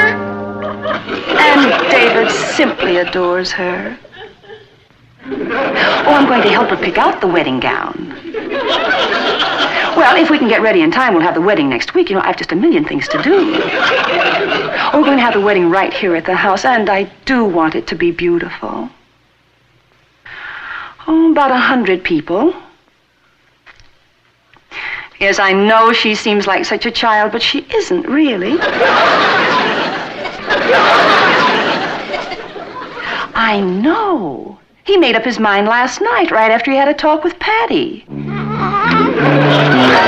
Isn't it wonderful? Oh, I'm so delighted. I can't believe it. You mean I'm gonna be a bridesmaid? Yeah, Patty's downstairs now talking to your mother. I'm sure it'll all be settled.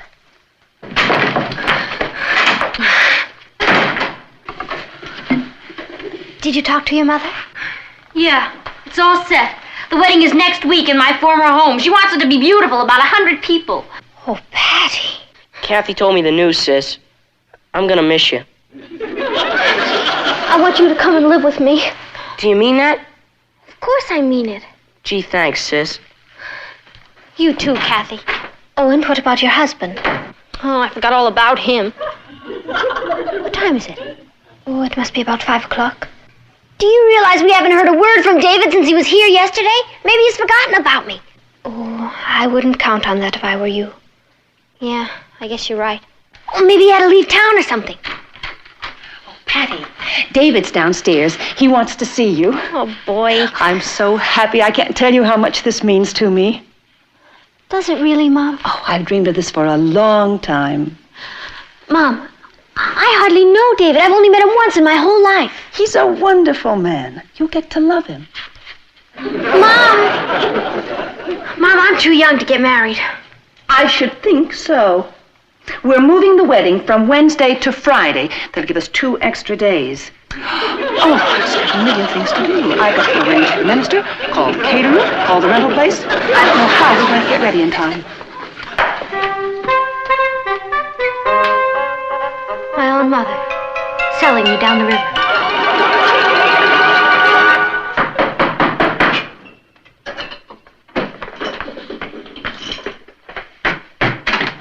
Richard, why'd you use the back door? I didn't know if I'd be welcome at the front door anymore. I mean, since Patty is practically a married woman. She's not married yet. It's gonna happen any minute. I wonder if they're planning to invite me over to dinner. You know, old friends of the bride. I'm sure sorry about this, Richard. Could I fix you a sandwich? No thanks, I'm not hungry. You're not? I haven't been able to eat a bite since I heard the news. I don't want Patty to get married. But if she does marry, I'd like her to marry you. Thanks, Ross. I mean, you've got your problems, but at least I know what they are. I don't want a stranger for a brother-in-law. Maybe you're not gonna have a stranger for a brother-in-law. What do you mean? I mean, I'm not gonna let it happen so easily. You think any old joker that comes along can take Patty away from me? Now, wait a minute, where are you going?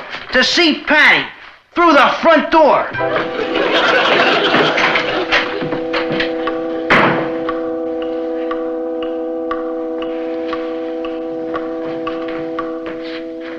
Hello, Patty. Hello, David. I've got to give you a kiss. Do you? I owe you so much. Me?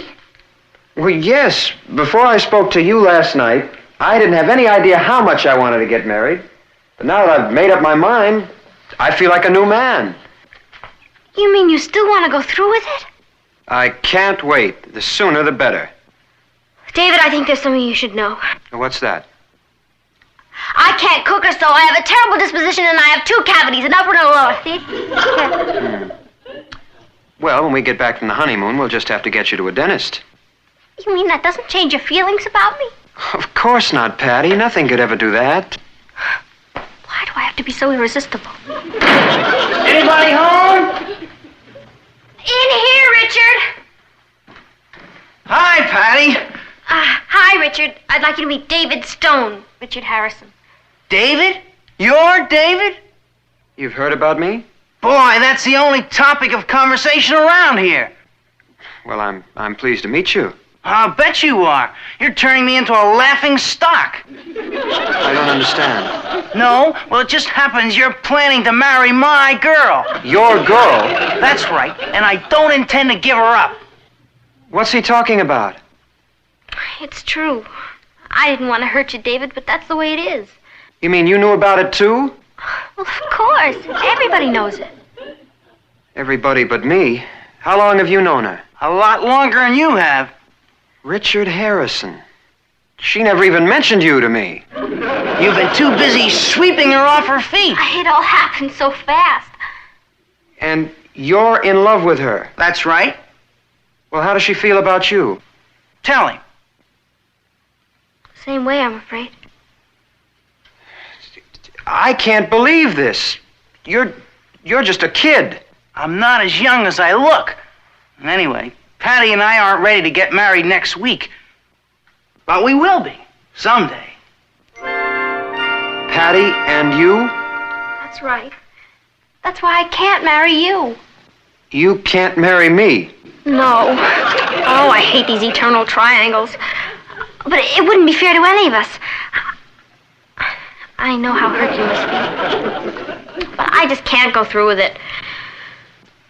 Patty, didn't your mother tell you? Oh, yeah. She told me how anxious you are to get married. And I hate to let her down, but please, try to understand. I think I do. Look, the truth of the matter is... Yes. Well, the truth of the matter is... Well, I'm just very happy we had this chat. Yeah, me too. Do you think you'll be able to get over me? Well, not right away, of course, but in time. Thank you, David. You're a good loser. Thanks. I lost to a good man. Yeah. Well, better luck next time. Oh, how am I going to break the news to the parent figures? Would you like me to do it for you? Would you? Yes, I think it might be easier coming from me. Yeah. That way you can tell them you're all right. You know something? You're all right. All set? All set. Bye. So long. Oh. Hey, wait a minute. Didn't you say you know my cousin Anne? Yes. Look, if you're so anxious to get married, why don't you try her? Not me, but... Oh, she's a wonderful girl. Good luck.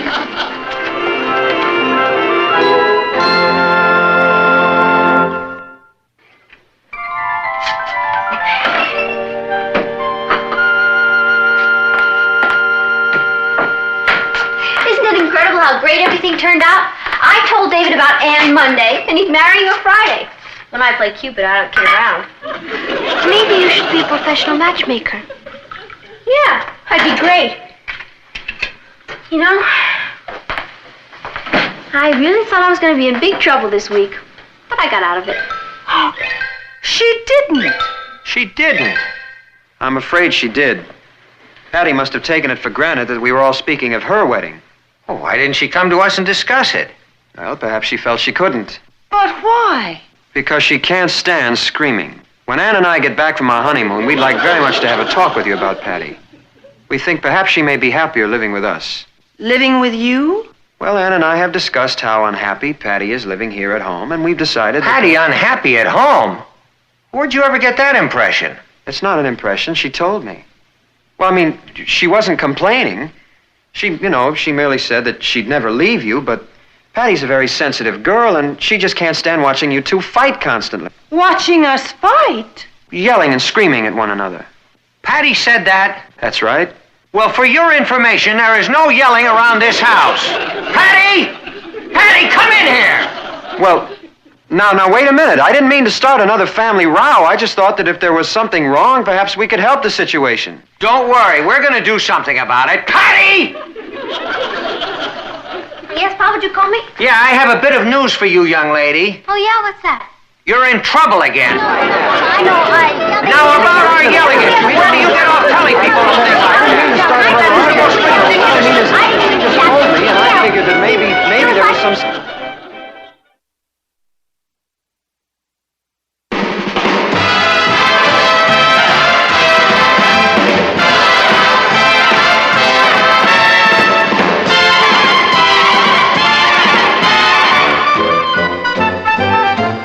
Here's Kathy, who's lived most everywhere, from Zanzibar to Berkeley Square. But Patty's only seen the sights a girl can see from Brooklyn Heights. What a crazy pair! But they're cousins, identical cousins, and you'll find they laugh alike, they walk alike, at times they even talk alike. You can lose your mind when cousins are two of a kind. Sakes, must you? Must I what, sis? Make noise like a hungry hippopotamus. Yep. Morning, everybody. Hi, Papa. Hi. For you, dear, airmail special. Hey, it's from Cousin Gaylord. Cousin Gaylord? Yeah, he's a fairly distant cousin, Kath, one of the Atlanta lanes. He says, howdy, Cousin Martin. We all as fine as wine. Hope you all are the same. Me and Sissy are busy. That's Cousin Gaylord's wife. Me and Sissy are busy on boll weevils at the store, but glory be, things are booming. Well, isn't that nice? Which brings me to the reason for writing. Our little gal Betsy is coming home from boarding school on vacation, and her mommy and me are just too darn rushed at the store to look after her proper. So I was hoping you could put her up for a couple of weeks. Why, of course, we'd love to have her. Oh, Natalie, you have enough to handle around here as it is. Oh, I don't mind the extra work. It's only for a couple of weeks. Now, this is a big house, Nat, and you have practically no help. So much as I'd like to have Cousin Betsy come, I'm afraid I'm going to have to say thank you, but no thank you. I'll get it.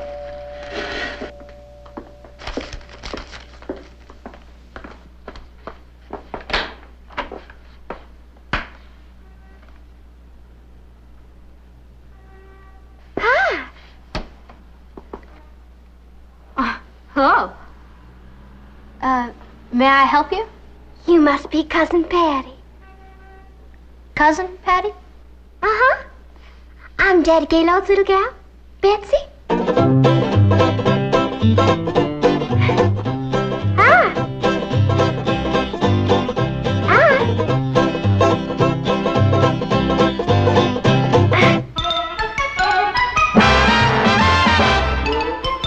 Meet Kathy, who's lived most everywhere, from Zanzibar to Berkeley Square. But Patty's only seen the sights a girl can see from Brooklyn Heights. What a crazy pair!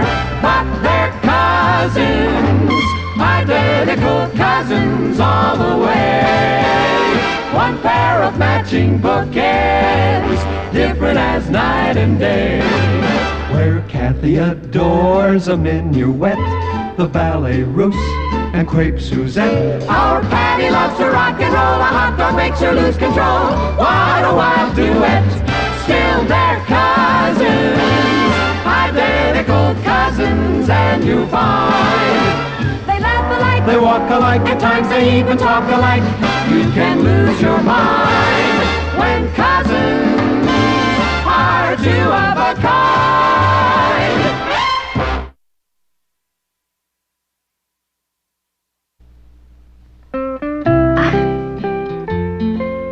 She's sweet. That's Sarah Jane. Hey, now there's a doll.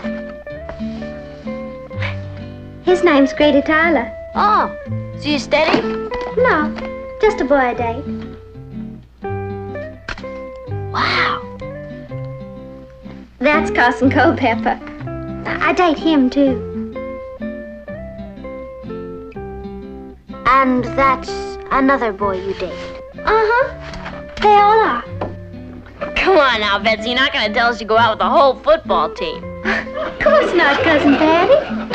Just the back field. They're all back home.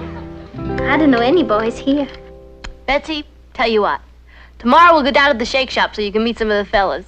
Oh, please don't trouble yourself. Oh, it's no trouble at all. You're both so sweet. But honest, back home I'm happy just to sit and read a good book. When do you find the time?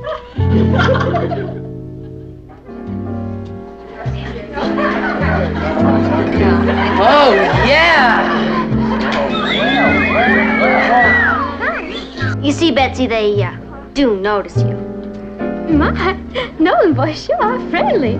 Well, they want you to know there's no hard feelings about Fort Sumter. Oh, come on, there's Kathy.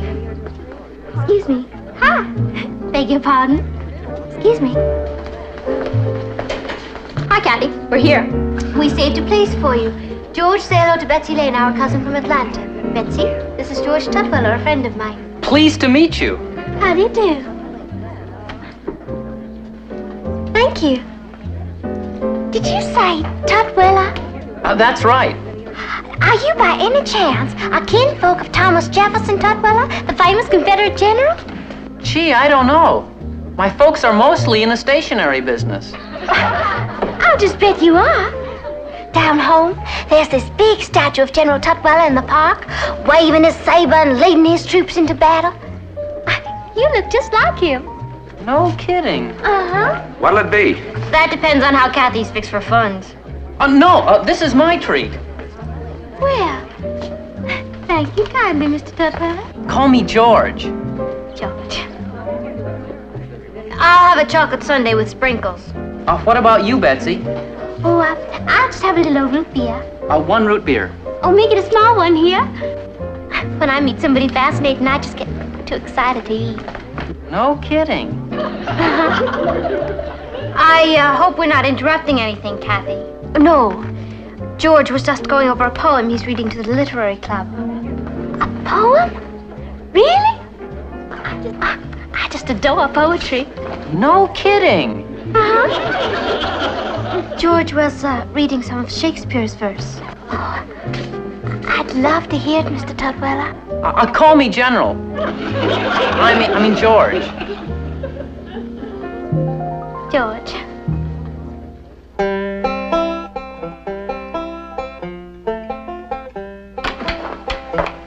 Hello, Patty. Hi, Kat. What are you doing home? I thought you had a date with George Tutwiler. He called to say he couldn't make it. Oh, that's too bad. Have you seen Betsy? She's not in her room. No, she went to the movies with George Tutwiler. Shit! Why, that sneaky little thing. No, she's not, Patty. She told me he asked her to go. Oh, why didn't you tell her to lay off?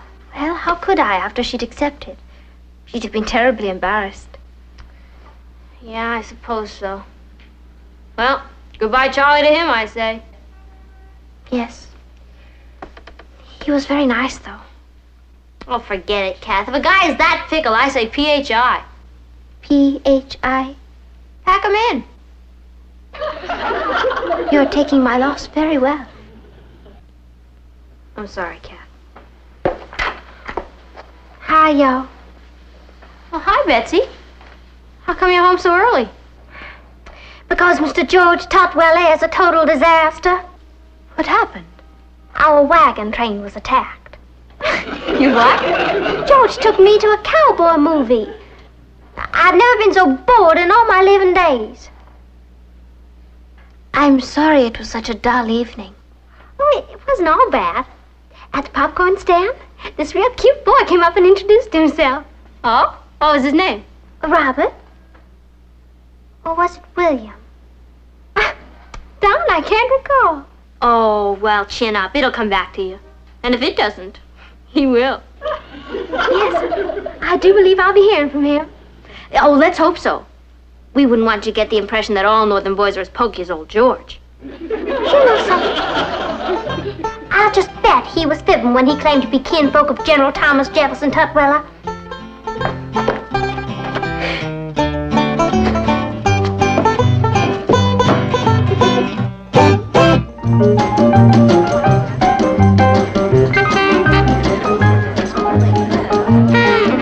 Come on, Kath, let's park. Hey, too bad Betsy couldn't come tonight. The place is really swinging. Patty, Betsy is here. Look. Yep, that's our Betsy. I wonder who she's with. Perhaps it's that real cute boy whose name she couldn't remember. It's Richard! Why, that Confederate Cleopatra! Patty, you gotta make a scene here. Well, how dare she date Richard? He's mine! Well, Betsy doesn't know that. Obviously, Richard hasn't told her. Where do I get my hands on him? Why bother? I say goodbye, Charlie, to him. What?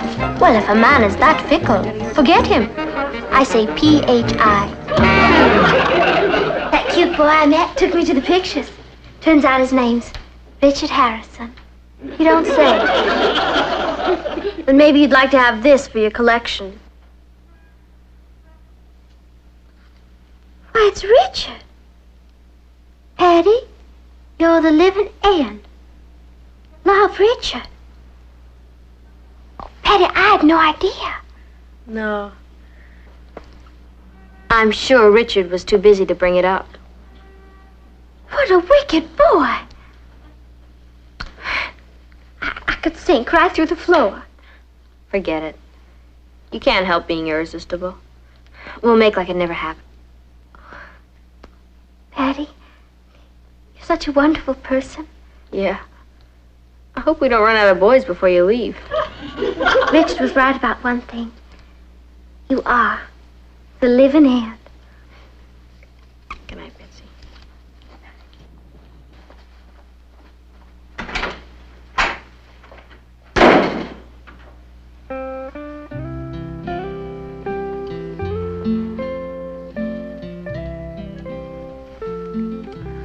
I just love being here with Patty, Sarah Jane. I wish I could stay on and on like Cousin Kathy. Don't see how I could, though, as long as Kathy's here. Sarah Jane, wouldn't it be nice if Kathy suddenly took a notion to go off and live with a daddy in Europe? Don't suppose she ever will, though. Not unless something happened to put that notion in her head.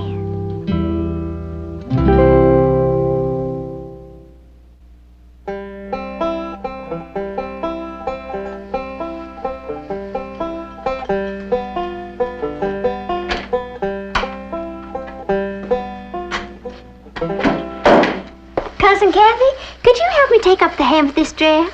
Oh, certainly. I was just finishing a letter to my father. Oh. Where's your daddy now? In Rome. Next week, India. My, I bet you miss him a lot. Terribly. That's why I write such long letters. Don't you ever get to see him? Oh, on his vacations. We have marvelous times. But then there's always the day when we have to say goodbye again. That must be just awful. Patty and Aunt Natalie and Uncle Martin and Ross make it a lot easier. My, they're real folks. They certainly do make a person feel welcome. Yes, they're pretty special. Indeed they are.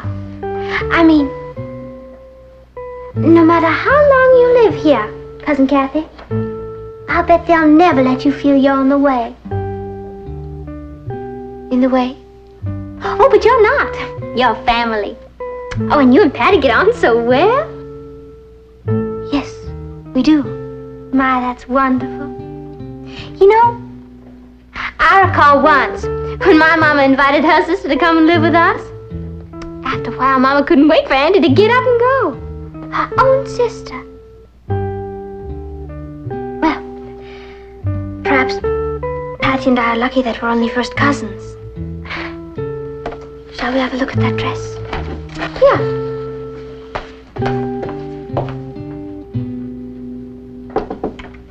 Hi. Hi. Busy? Oh, just doing my geometry homework. Or trying to. Darn. Why wasn't I born with brains like Kathy? Aunt Natalie says she's just brilliant. Fantastic. IBM machines bring their problems to Kathy. Why, your mother just goes on and on about how wonderful Kathy is. Yeah. Oh, why don't you ask her to help you with that? Oh, not Kathy. She says it's good for my character to go it alone. Oh. My roommate at boarding school is smart like Kathy. Mary Lou. Knows everything. Yeah, that can be a drag to live with sometimes. You really mean that, Cousin Patty? Oh, don't breathe a word of this to anybody. But as much as I adore and worship Kathy. Yes. Well, sometimes when she comes on like Albert Einstein. I won't say a word. That's just how I feel about Mary Lou sometimes. Aren't we awful? Dreadful. You know something, Cousin Patty? I didn't realize we had so much in common. Well, better get along with that now.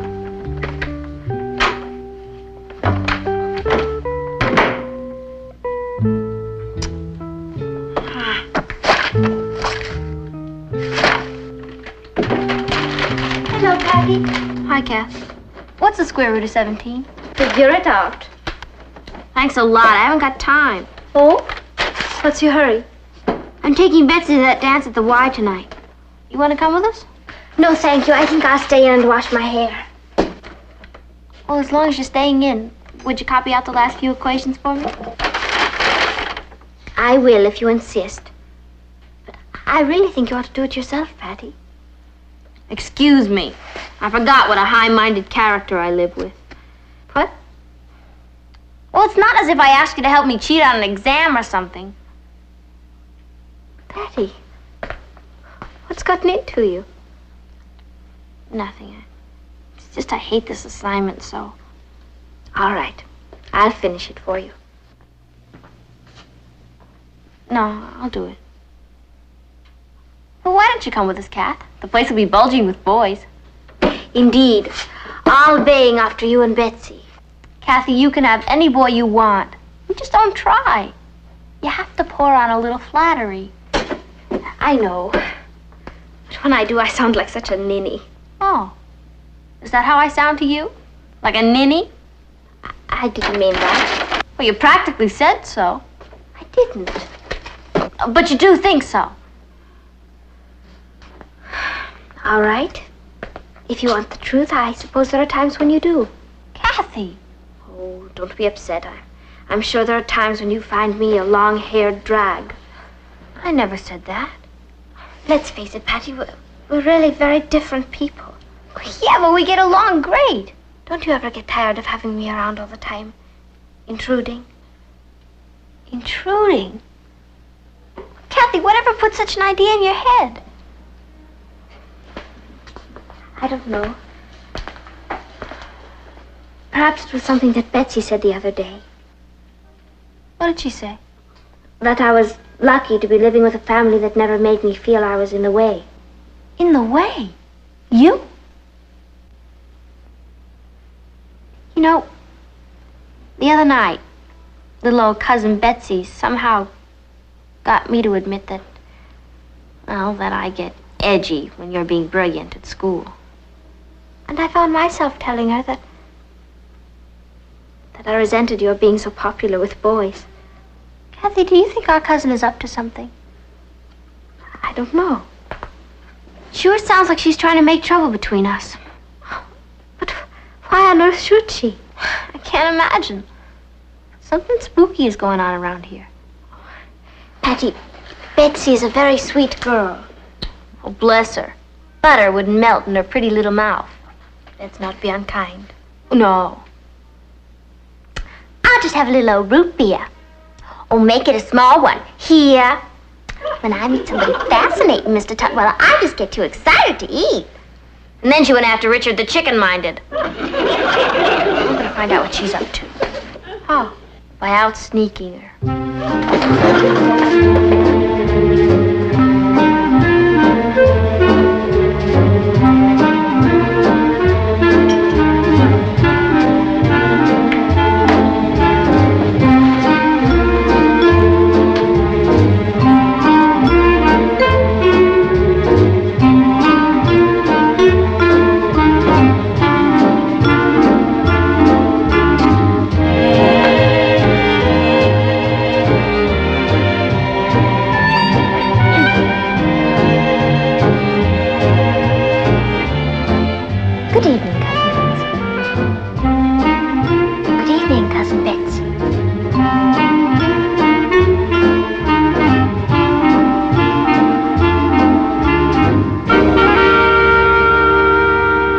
Good evening, Cousin Betsy. Well, hi, Kathy. Patty will be right in. Oh, thank you. Aren't you going to come with us, Kathy? No, I never have much fun at dances. I understand. It must get tiresome seeing Patty with all the boys.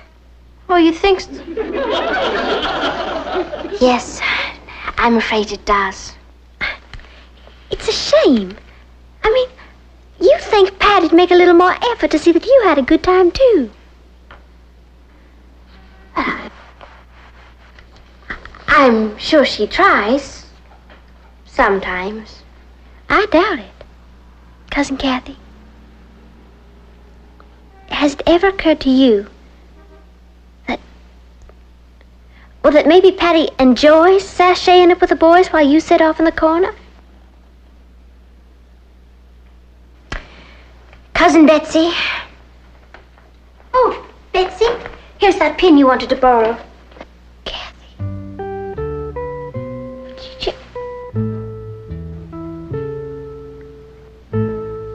Patty, what have you been doing? Just, having a little heart-to-heart with our cousin. Isn't that right, Betsy?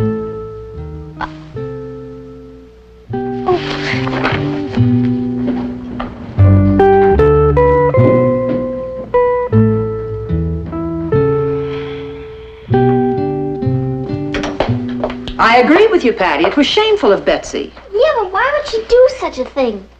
Well, perhaps your father can tell us when he's through talking to her. No, I don't really care. I just wanted to go home. Well, Papa? Well, I had a talk with Betsy, and then I called Cousin Gaylord, and he's coming to pick her up. Good riddance. Patty, you and Kathy have every reason to be furious with Betsy, but we should try to understand her a little. I do. She's a snake. No, she's just a very lonely girl. Lonely? Have you seen that collection of boys on her dresser? Well, maybe she has plenty of dates. But what she doesn't seem to have is a family. What about Gaylord and Sissy? Well, I gather that Gaylord and Sissy ship Betsy off to boarding school so that they can devote all their time to building up their business. And on her vacations, they fob her off on relatives like us. Okay, so she's lonely. But why did she try to start a feud around here? Because, honey, she had the wild hope that Kathy would decide she wasn't welcome here, and then Betsy could come and live with us instead.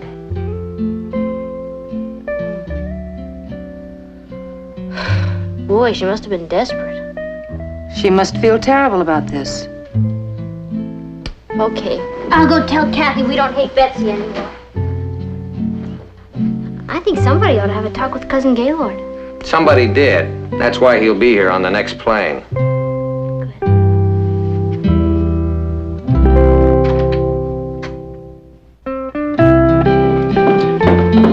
And next summer we want you to come and stay with us. Do you really mean that, Cousin Patty? Of course. And so do I. Betsy, look who's here. Daddy! Howdy, honey. I didn't know you were coming. I know you didn't, honey, but aren't you glad? Yes. Howdy, Cousin Natalie. Hello, Gaylord. Daddy, I'd like you to meet Cousin Patty. Hi. And Kathy and Rose. Howdy, y'all. Hey, they all talk like that. Betsy. Oh, honey, I'm so glad to see you. You came too. Of course I did, honey. Howdy, everybody. I'm just thrilled, but it didn't need both of you to come to fetch me home. We're not going home just yet, gal. Daddy booked us into a hotel here, honey, for a whole week. Right, us country cousins gonna see the big town. Golly. Yes, sir. Me and your mommy got a heap of catching up to do. Daddy decided, honey. You're transferring to the high school back home so we can get acquainted with you. You hear that? But, Daddy, who's going to take care of the store? Hang the store. I want to enjoy my pretty daughter's company before some smart young fella starts keeping it with her. Come along, gal. I'm mighty grateful to you folks. I'll drive you to the hotel. Thank you, Rose. Thank you. Bye now. And thank you all for being so wonderful. I'll be seeing you. Thank you very much. Bye, y'all. Bye. You all come back. Here.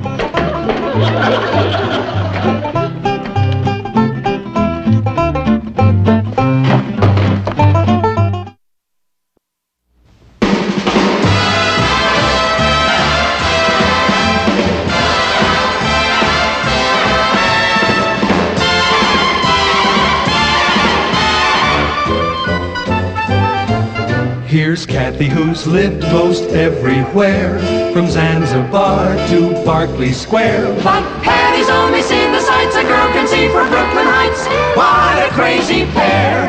But they're cousins, identical cousins, and you'll find they laugh alike, They walk alike, at times they even talk alike. You can lose your mind when cousins are two. What's going on? It looks like they're giving away free banana splits. We got a celebrity with us. A big deal. Look at everybody acting like a bunch of lunatics. Oh, dear, excuse me. Excuse me, I've got a lot of work to do. Excuse me, excuse me.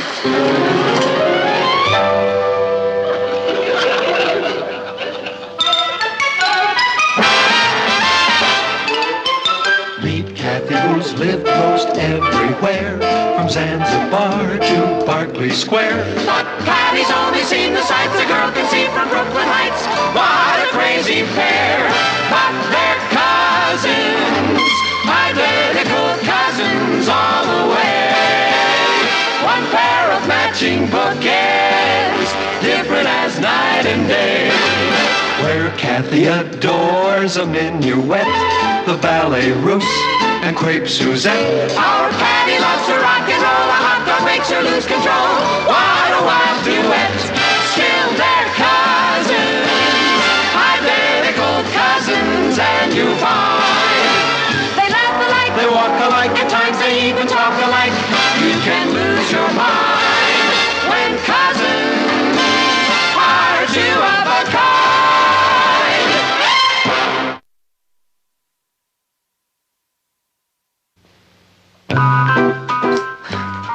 You know, the old school hasn't changed at all. Even the kids look the same. We've added some new classrooms. Would you like to see them? Yes, I'd love to.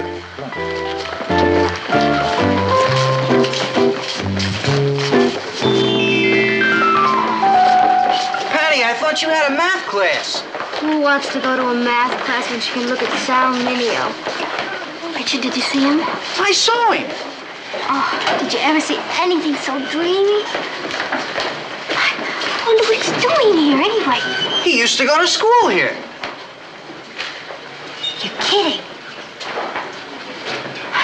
No wonder they call it the hallowed halls of Brooklyn Heights High. Patty, will you please get that look off your face? Richard, he's a big star. I could get discovered. You mean found out? I'll bet you he's come here to find new talent at his old high school. Of course. He wants to make somebody a big Hollywood movie star. Why not me? He's here because he's going to star in a new television series. He plays a school teacher, and they're going to shoot some background stuff. I knew it. It's fate. What's fate? They're going to need somebody to show them around school. Somebody who knows all the ropes. Somebody who can make life pleasant and easy for them. And guess who that someone is going to be?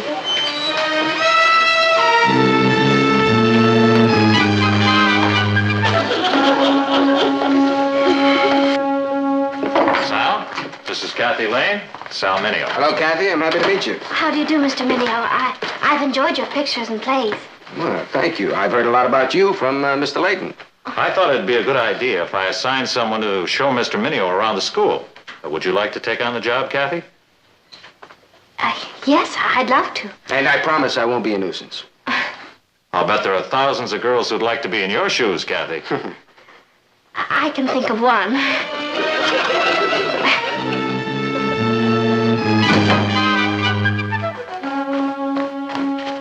Hey, where were you all day? You missed all the excitement. Oh, what excitement? Oh, nothing. There was just a movie star at school, that's all. I touched him with this hand. Oh, you should have seen him, Kathy. As a matter of fact, Patty. Fantastic. And he acted just like he was an ordinary human being. Patty, you know, you could tell he was a movie star just by looking at him. He had that kind of shining quality. I hear he's going to be around school for a while, doing research. You know, I'll bet Mr. Layton asked me to show him around. Oh, hi, group. Hello, Patty. Did you know there was a movie star at school today? Oh, yeah, Kathy mentioned it. Isn't it nice that Mr. Layton asked Kathy to show him around?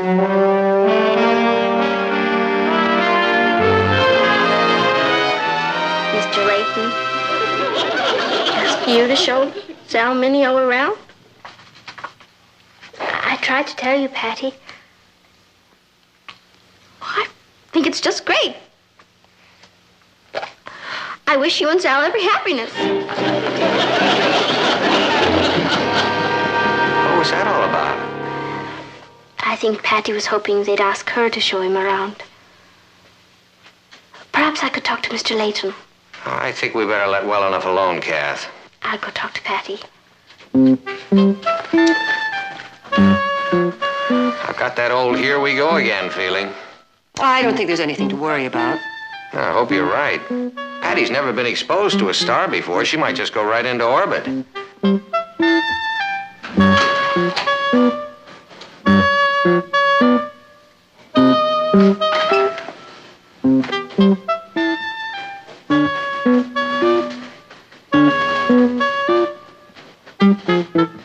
Are you all right, Patty?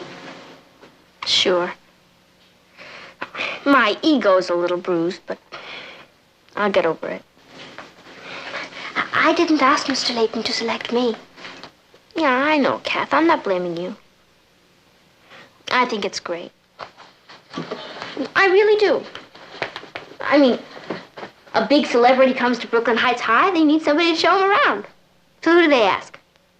Do they ask a girl who knows every nook and corner of that school like the back of her own hand? Do they ask a girl who has something in common with a movie star? Do they ask a girl who knows how to handle a situation like that? No, they ask you. You! While I go to waste. Well, I'm glad you're not upset. Upset? No, I'm not upset. Sal Mineo doesn't impress me. Good. Kathy? Yes?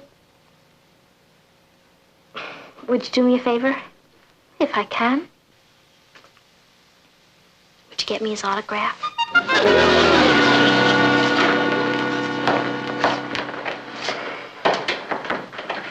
Oh, boy, this room really brings back a lot of memories. Does it? Oh, yeah. You know, a lot of this is new. Oh, yes, we pride ourselves on being a very modern high school. Well, I bet there are a couple of things that haven't changed. Like, what's the new hangout? Hangout? Yeah, where'd all the kids go after school? Oh, there's a place around the corner called the Shake Shop. Well, I'd like to see it. And I'll tell you what, after school, I'll buy you a soda, huh? Oh, I'd like that very much. I'm afraid I have another engagement. But, I think I know someone that I might be able to persuade to go with you.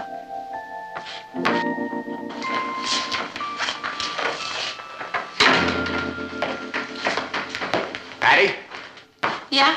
can I talk to you for a moment? Could you make it a little later, please? I'm up to my... Hi, I'm Sal Mineo.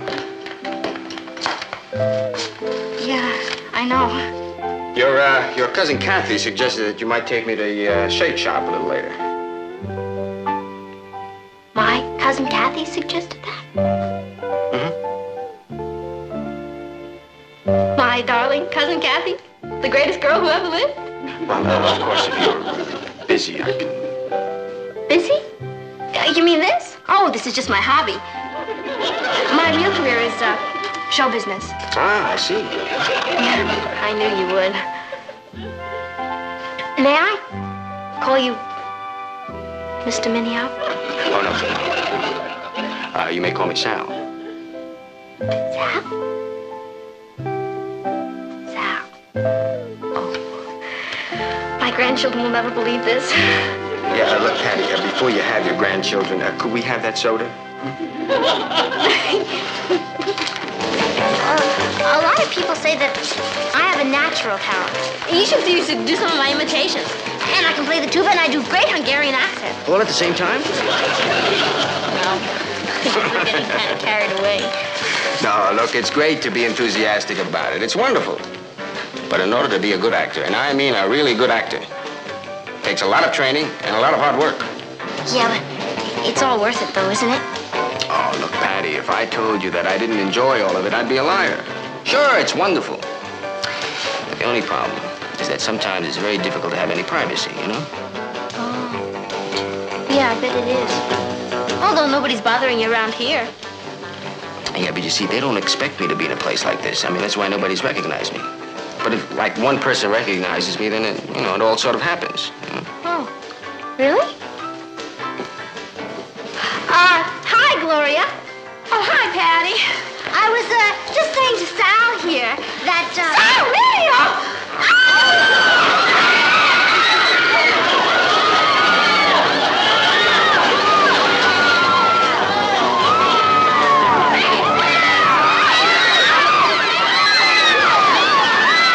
Hey, request for a new album. Personal appearances. Chicago, Detroit, Paris. Paris? I don't even speak French. I don't think it's your voice they're interested in. Oh, here's a wild one. They want to know if you'll do a show at Brooklyn Heights High. Hey, wait a minute. Let me look at it. They'd like me to appear in a review sketch. The nerve of them kids. Hey, let's do it. Are you kidding? You haven't got time. We'll cancel one of the personal appearances. Colin, you don't know what these kids are like. They've been great. I'd like to do something for them. Buy them a new school. Aside from that, come on, tell them we'll do it. Actors.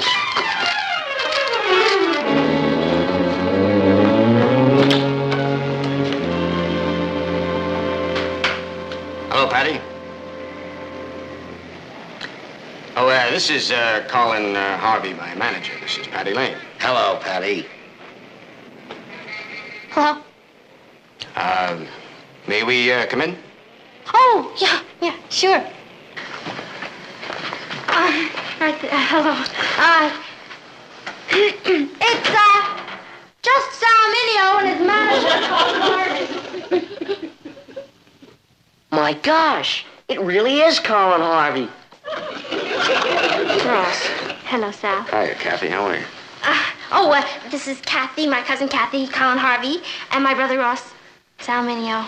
Hi, Ross. How are you? Kathy, Ross? Colin Harvey. Oh, this is my mother. How do you do? And my father.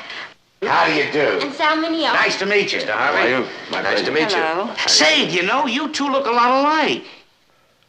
Do you really think so? Yeah. Hasn't anybody ever mentioned it before? Well, it has been commented on once or twice. Sweet little place you got here. Thank you. Funny how they build houses outside of California. Look, I'm sorry if we're intruding. Intruding. Well, you know, the Brooklyn Heights High School has asked me to appear in a review that they're doing. Oh, but of course you're much too busy. That's what I told them. Oh, but I'm going to do it. You are? Oh, sure. That's wonderful. What are you going to play? Well, I thought I'd do a sketch about a high school teacher. Oh, like your new television series. Yes, that's right. Yes. And, well, I need a girl to play opposite me in the sketch. Oh, and that's why you came here. Oh, well, you haven't made a mistake. Really, everything's going to be just great. Kathy will be beautiful. Congratulations, Kath. Patty, he hasn't said who he wants for the part yet. Well, he certainly wouldn't want me. Well, you see, actually, this part, it doesn't call for a girl that speaks with a Hungarian accent or plays a tuba. Oh, no. But, Patty, if you want the part, it's yours.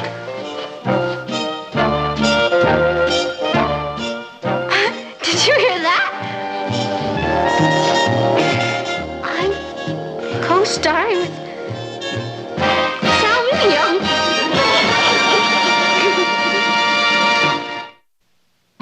Mr. Gregory, I have a problem. Mr. Gregory, I have a problem. Mr. Gregory, I have a problem. I'll say you have. Oh, hi, Richard. What's the matter with you, Patty? I was just rehearsing. I'm co-starring with Sal Mineo. Co-starring. You're playing a little scene with him in a high school play. Well, everybody has to start somewhere. Look, if he didn't think I was good, he wouldn't have picked me. Are you definitely set for this part? Well, practically, definitely. What's that mean? That means that the principal thinks everybody should have a chance to read for the part. But Sal said if I'm any good at all, he'll see to it that I get it. I'm on my way to audition now. I thought we had a date for the Shake Shop. That was before I was co-starring with Sal Mineo.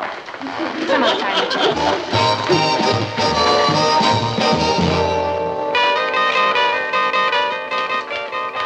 Hello, Richard. Hello, Kathy. Is anything wrong? Yeah. Sarah Bernhardt's off again. Oh, I wouldn't worry about it. It's only for one performance. If Patty gets that part, she's going to be impossible. Well, perhaps she won't get it. What do you mean? Do you remember what happened the last time she tried out for a school play? Sure. She froze up and... She froze up. She froze up. That's why I came to you, Mr. Gregory. Because you're so gentle and kind and wise. Now that I've seen you, I think I know what to do. Thank you. Goodbye. How did I do? Oh, you were very good, Gloria. We'll let you know. Well, goodbye. Goodbye. Thank you. Who's next? Patty Lane. Patty Lane! Here I Hi, Patty. Hey, now look.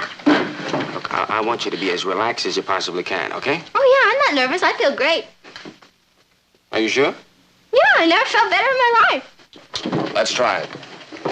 We start the scene with Mr. Minio seated at the desk. You come in to see him. You're very nervous. Oh, no, I'm not. I really feel great. I meant you're nervous in the scene. Oh, yeah, I'm nervous in the scene. Let's try it.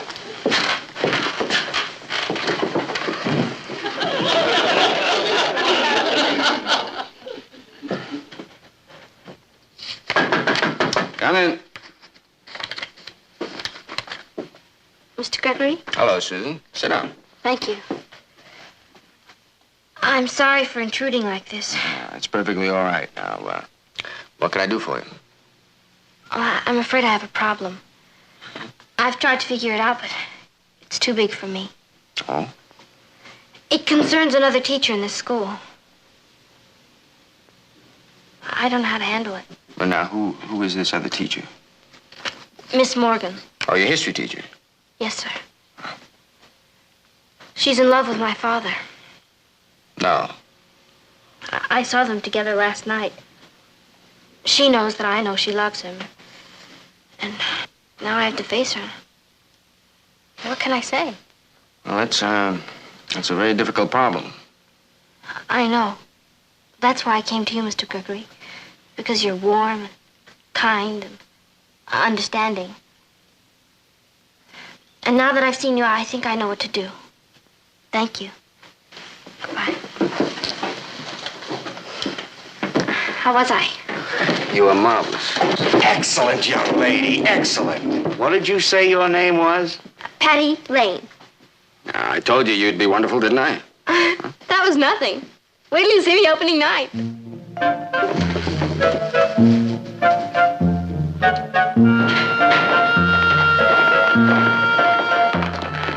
Hi there. Good morning. Good morning. We need help. What's your problem? Well, the problem is, how do you compete with a celebrity? I don't think you have to compete with anyone, Richard. You're wrong, Mrs. Lane. Ever since Patty met Sal Mineo, you'd think I was nothing. I mean, he's a famous actor, he's rich, and he's handsome, and... You want to know what she sees in him. Oh, no, sir. I know what Patty sees in him. What I want to know is what he sees in her. I imagine it's the same thing you do. No, it isn't that. I mean, I understand Patty. Everyone thinks she's a crazy, kooky kid. But I know the real Patty. And underneath it all, she's a crazy, kooky kid. No, she's not, sir. She's a very sincere, warm girl. And she deserves everything she wants out of life. If she wants Sal Mineo, I'm not going to stand in her way. Richard, did you come here to fight for her or give her up? I'm not sure. I want to do what's best for her. I think it would help if you made up your mind. Well, even if I decide to fight for her, what chance have I got? I mean, he's got everything, and I'm just a handsome, intelligent boy. You really want some advice? I'd sure appreciate it. Why don't you just sit tight? I have a notion the boy next door is going to win the girl. I hope you're right, sir. I sure hate unhappy endings. I'm more nervous than if I were going to a Broadway opening. Where's Sal Minio's co-star? Isn't she coming with us? Oh, she's already at school, Uncle Matthew. Yeah, she's been there since yesterday. She is so excited about this. I saw her at the rehearsal. She was very good. I wish she'd make up her mind what she wants to be. She's driving me crazy. Well, let's go. We don't want to be late. Thank you.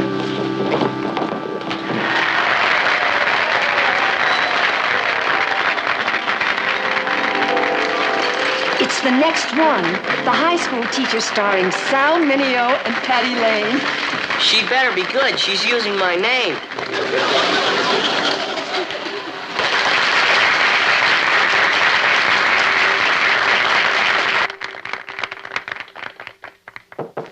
Come in. Mr. Gregory?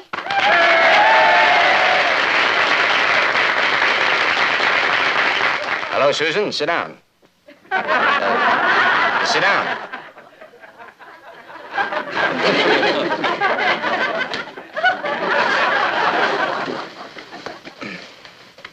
You're probably sorry to intrude like this. Yes. I'm probably sorry to intrude like this. Well, now, that's perfectly all right, Susan. Now, tell me, what can I do for you?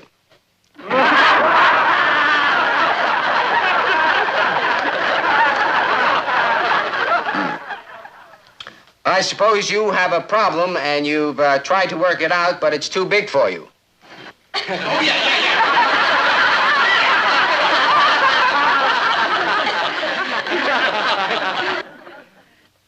Does it concern another teacher at the school?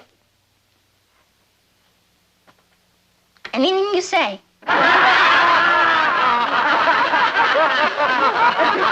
Yes, well, it's probably Miss Morgan, your history teacher, and you found out that she's in love with your father. She is.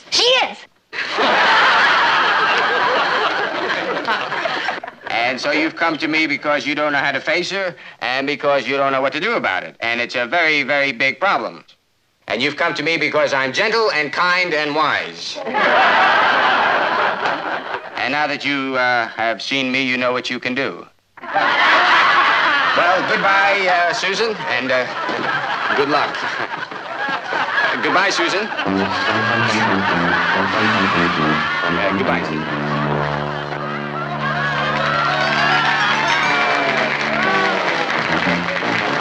That girl's got a lot of problems.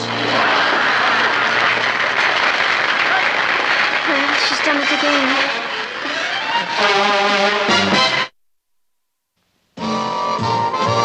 And remember, Ross, when Patty comes down for breakfast, I don't want any jokes made about last night. Dad, that's not fair. I've been practicing all morning. Your father's right. An experience like last night could be very serious if it isn't handled carefully. You mean she could have a trauma? Ross, Patty is very sensitive. She was counting a lot on that play. And I think it was particularly upsetting because it happened in front of Sal Mineo. I wonder how he felt. Well, there's no telling what this could mean to Patty. Why, she might become hard and bitter. Or shy and withdrawn. Gee, I had no idea that this could be so serious. After all, it was only a high school play. But that's just the point, son. It happened in front of her peers. Patty is going to have to face them today. Don't you realize that she'd be worried about that? I hadn't thought about it that way. I'll be real nice to her. I doubt if she'll be very hungry, Aunt Natalie, but perhaps you should insist she eat. I will. If she's so nervous and upset, why is she still asleep? Well, sleep is one of the greatest escapes in the world, son. It's nature's way of protecting us from what we don't want to face. Good morning, everybody. Sorry I'm late. Boy, did I sleep. Mom, how about some bacon and eggs this morning with maybe a few pancakes on the side? You have an appetite? I'm starved. How about that crazy play last night? Did you ever see anything like that? Well, it wasn't that bad, Patty. Not bad. Did you see what Sal Mineo did to me? No, what did Sal Mineo do to you? Well, he stole all my lines. I He was afraid I was going to walk off with the show. So he said everything I was supposed to say. That's the trouble with actors. I mean, the minute you put the spotlight on them, boom.